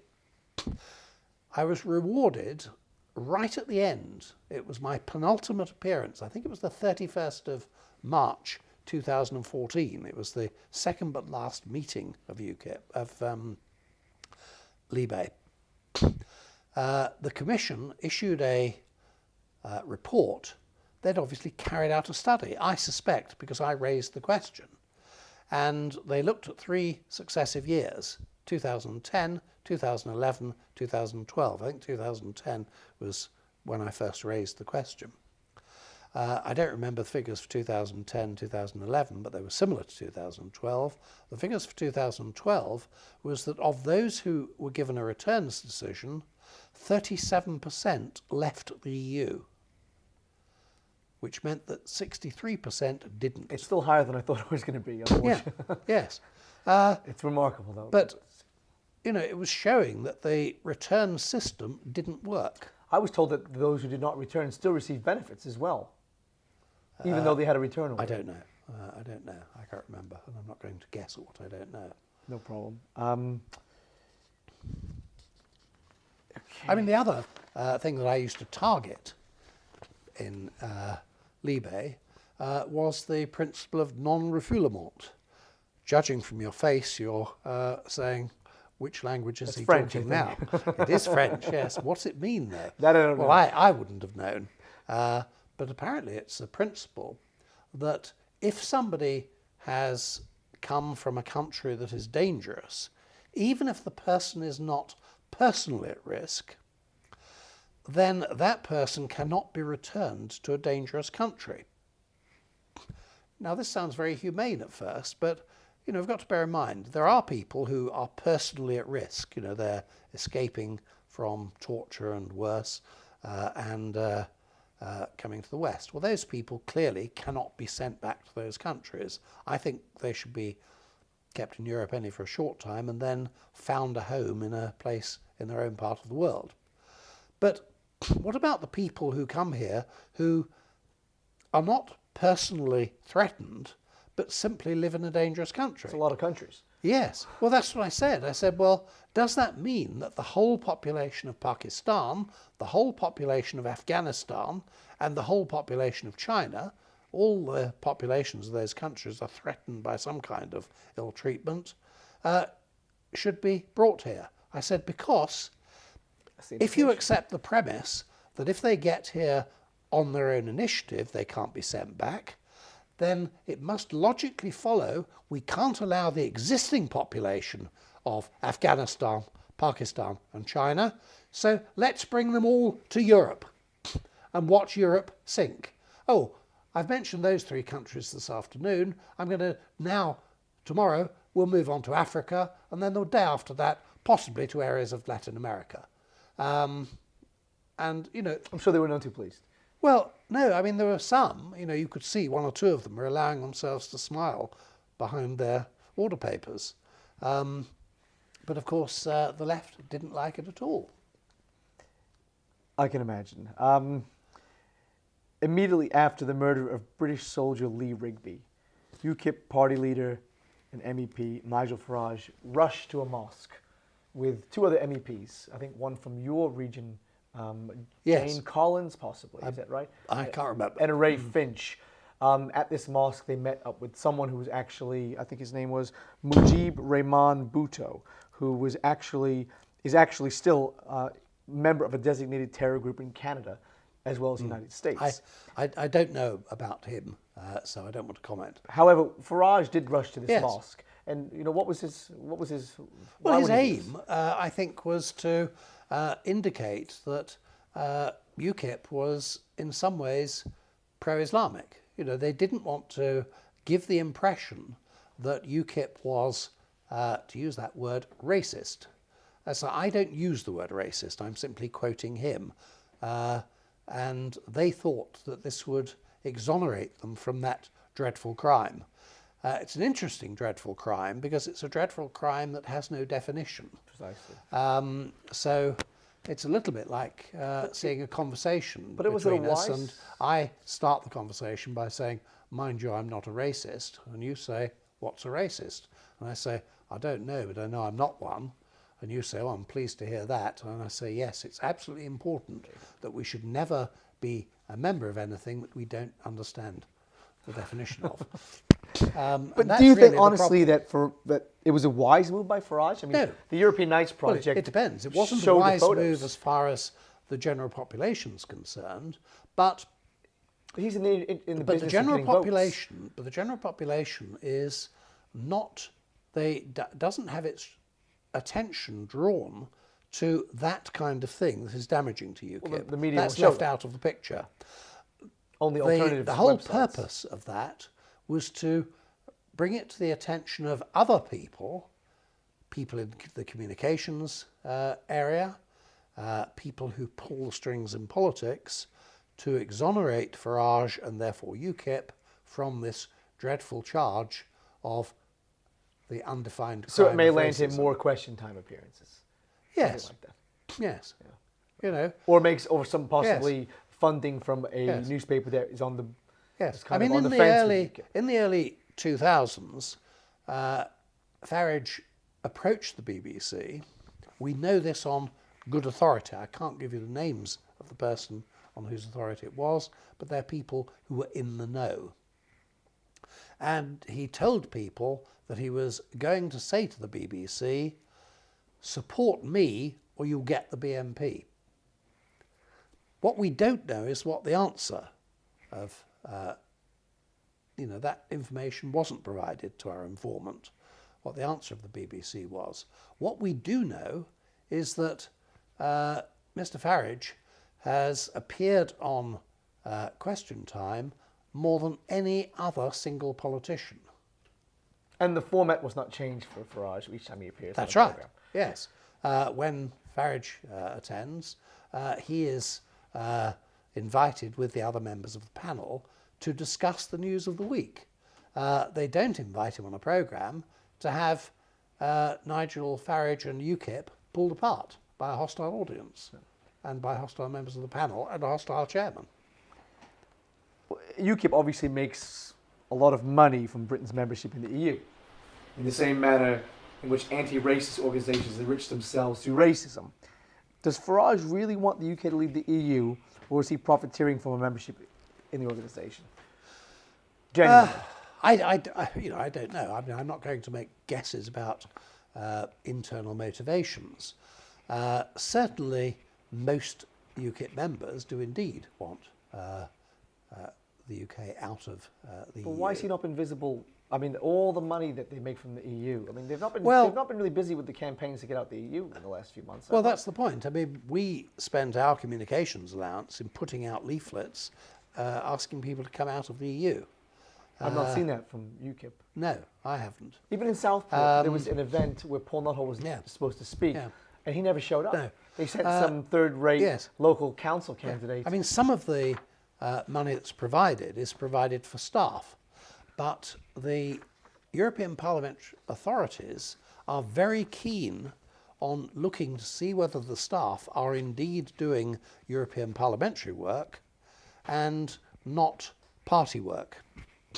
You know, I was asked questions by the European Parliament about that, about one of my employees, and I was able to point out, wait, they were asked about all my employees, and I was able to show them details of the work that people had been asked and the work that had come in. I gave them a great pile of requests. Every time I had a speech coming up, I would send out a request. So I'd divide the speeches up, 3 to you, 3 to somebody else, 4 to somebody else. I'd ask them to read the background information and come back with a paper saying how I should approach it. I didn't use their material word for word. I made the speeches myself, but it provided some useful background. And I was able to demonstrate this. But in fact, one of the UKIP MEPs was asked by an undercover journalist, this was Agnew, what such and such does, who was a member of their staff, and he said, I don't think he's done anything at all. But, we didn't hear about anything happening with regard to that. So it would appear that UKIP was allowed to get away with misusing their staff funding. It's the content of Mr. Farage's character. I've written a few articles for the Occidental Observer as well as one for the British Democrats, which appeared on your site. In one piece, I referenced a story that appeared in The Guardian discussing Farage's, quote, inspirations. He said to the reporter, Mandela is a human hero. That day he came out of Robben Island and stood there and forgave everybody. I thought, this is Jesus. I don't regard him as a political hero. I think he's on a higher plane than that. Immediately after singing the praises of Mandela, Amnesty International, who Amnesty International deemed a terrorist, Farage then insulted Enoch Powell. The Guardian reporter wrote, Mandela's saintliness mutually agreed. Nigel and I cast around for other major influences. There was Keith Joseph, whose talk at Farage's school made him join the Tories, and certainly bits of Margaret Thatcher. Although Farage admitted he'd admired the intellect of Enoch, he told me Enoch was a very bad politician. And I think in many ways because of his legacy, we have paid a terrible price because he's made discussing immigration too difficult at that.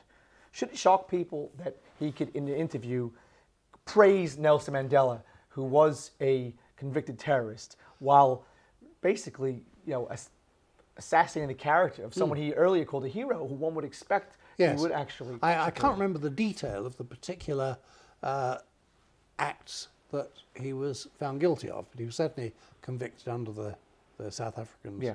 Even Amnesty Terrorism International Act. refused to exonerate. Yes, but there is no doubt that the ANC, of which he was the head, was committing serious political violence. And we're not just talking about, violence against particular individuals, but also bombs in railway stations. Peter Hain, the Labour, I don't know whether he's still a Labour MP, gave a eulogy at the funeral of, I think it was John Harris, who was the person who was hanged in South Africa. I think sometimes South Africa hanged rather a lot of people, but in the case of John Harris, many people would see this as thoroughly justified.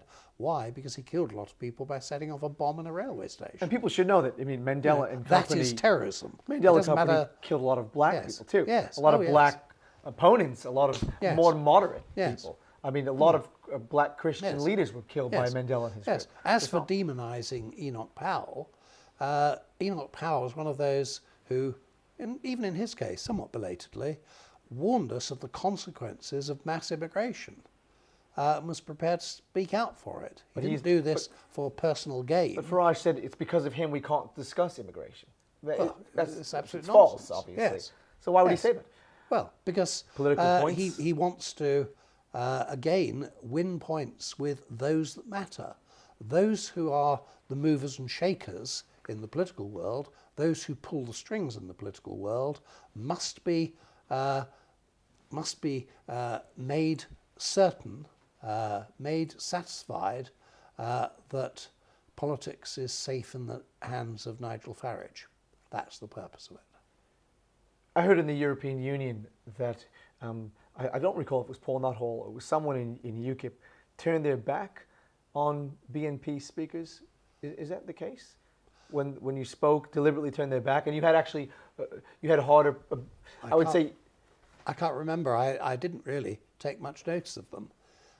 There was an occasion when Batten, that's Gerald Batten, turned up. It was one of the two occasions he did turn up to a Libe meeting and saw that his name place had been put next to me.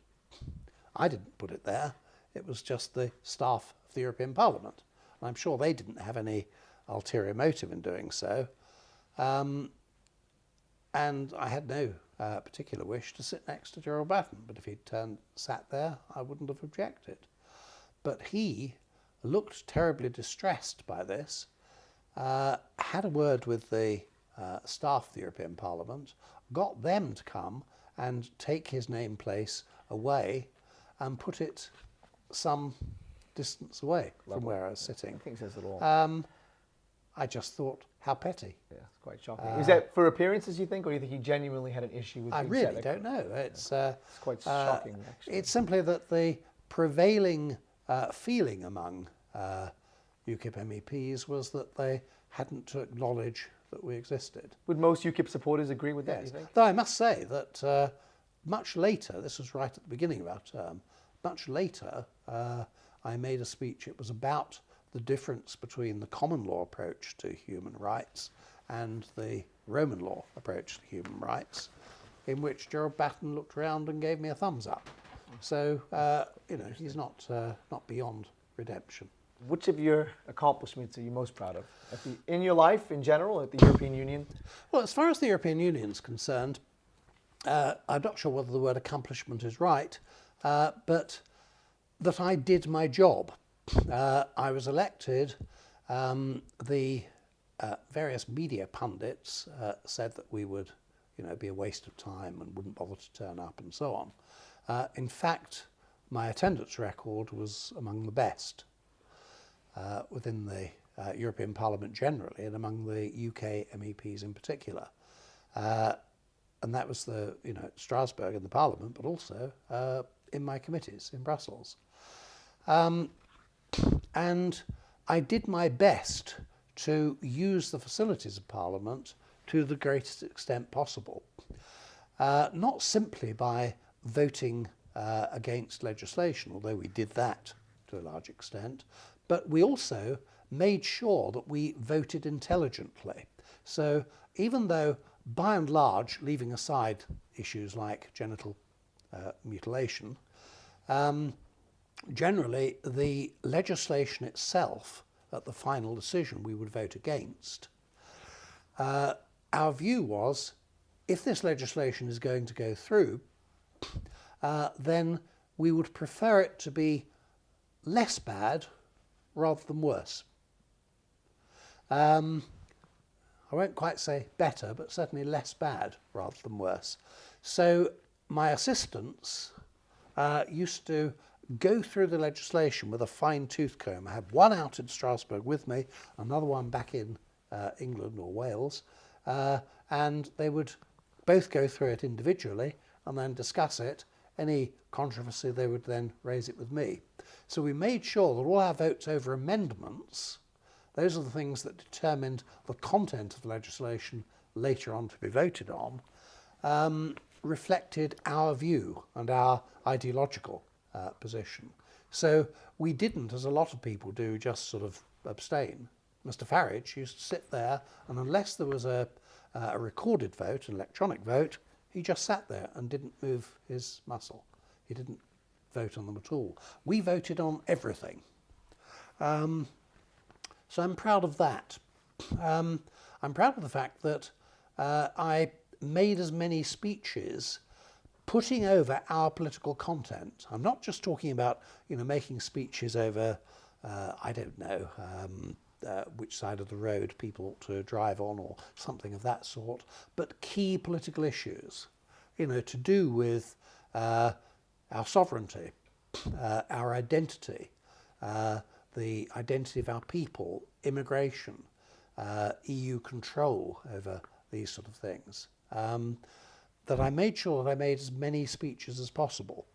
And indeed, I generally used to reckon that I'd probably average about 5 speeches a week in Strasbourg. That might not sound very much, but we were only given, I'd be lucky if I was given one slot of 1 minute. So the others I had to get by so-called catch the eye. So I would sit through a whole debate in order to get that catch the eye and to make serious political points. If you look through my work, these are not just time-wasting ones to show that my constituents that I was doing something. The purpose was to show that I was putting over our message. Now, the fact that that message wasn't taken up by the British media doesn't alter the fact that it needed to be put on public record. There are many people in the European Parliament who will hear what I'm saying. There are many other people who are not MEPs who will hear what I'm saying. And on at least one occasion, that's the example of the number of return people who were sent back, I think I actually pushed the European Commission into doing something. So I'm particularly proud of that. At the end of the 5 years, have I improved Britain very much? Well, no. I wouldn't say that. What I have done is to show that nationalists, when elected to office, can do a good job. I've showed that we don't simply have opinions that are superficial opinions, we have opinions that are based on ideology and on firm truth. So from that point of view, it was a sort of educational process for those who looked in from the outside. And there are a number of people, some people might describe these as sad, who do actually tune in to the European Parliament and hear people speak.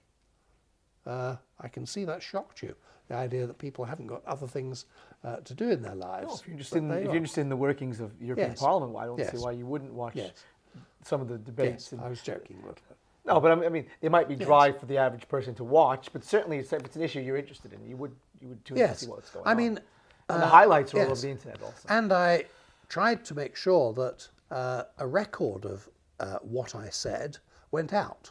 Well, what I made sure of is that we used our communications allowance to have leaflets printed telling my constituents, something like 3.5 million of them, what I've been spending my time in the European Parliament doing.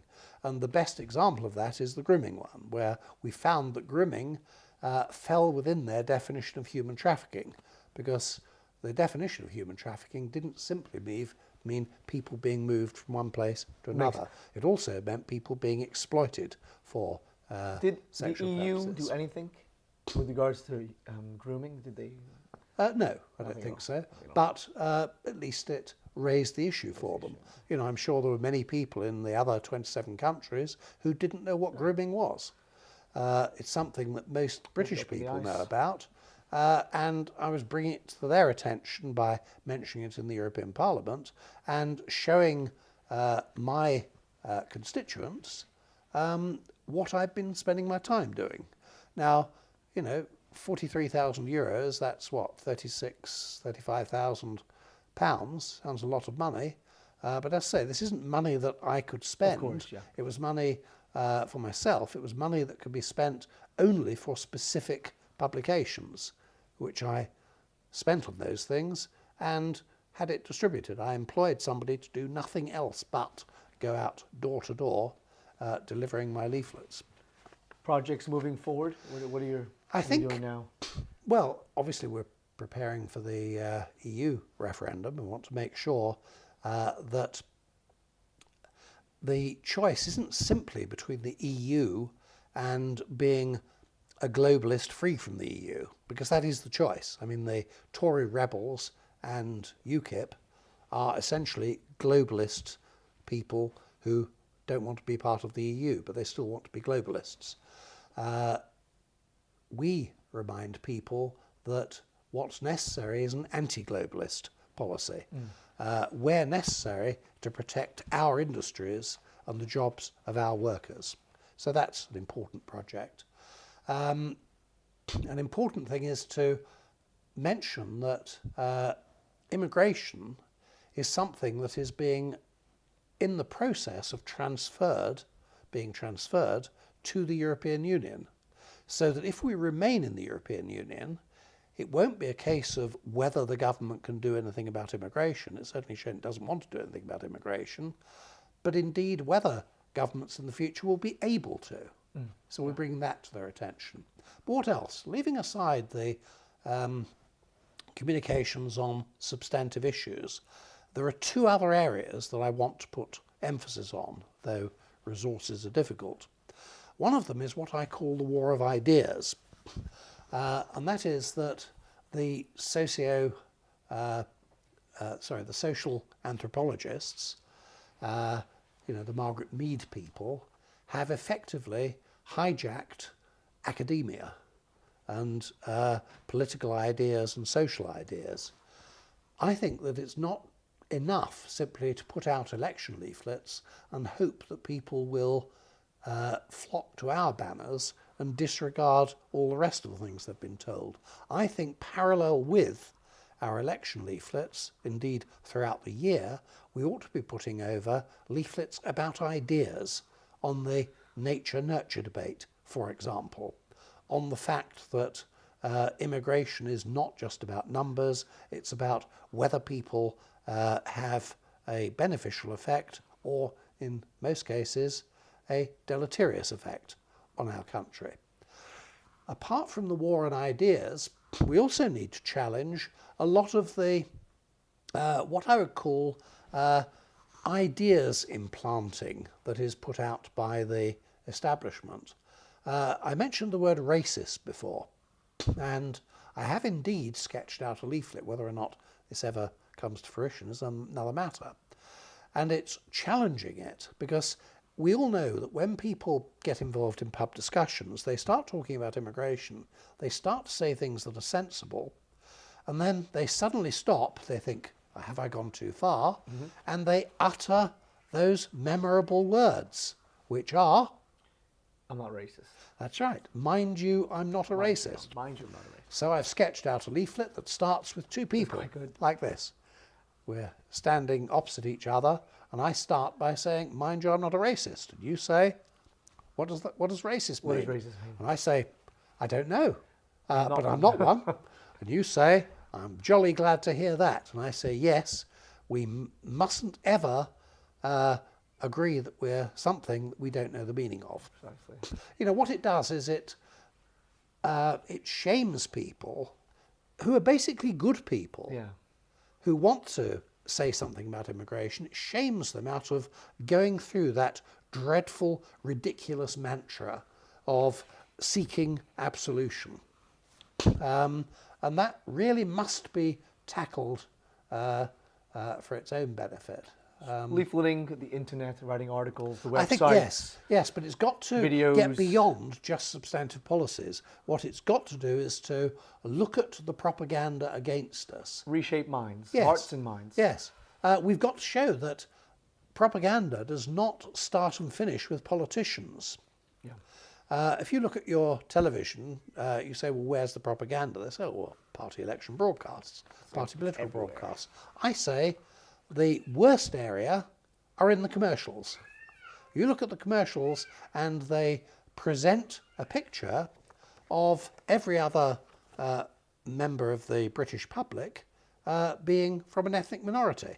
Well, we haven't quite got as bad as that yet. That every other couple is a mixed race couple. This hasn't happened by accident. This happened quite deliberately. And it's intended as a means of mind-bending. And I think people need to have this brought to their attention. That, in fact, big business, quite apart from anything else, has an agenda. I remember talking to one of my researchers' girlfriend. Really? So what should we do then? We can still shoot on those. Yeah, we can No, we're just finished. tie it up and then say goodbyes Yeah. on camera Yeah. and thanks. Yes. Who had been told as part of her course that nation states were an impediment to business. I think the message is much wider than that.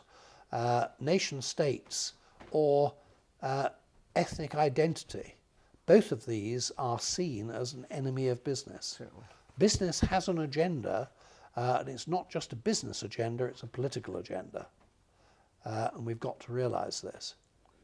Hopefully we've created an accurate historical record of your work at the European Union and all the work you and other nationals have put in the last 20 years. And I think that's what's been most important about today is we've created something for people to see who don't necessarily have the opportunity to meet you and I'm speak not to you. seeking accolades for me. There are many nationalists, thousands of nationalists whose names wouldn't be recognised, who've put in endless amounts of work. I don't want to present myself as the certainly person not, who's but worked much more than them.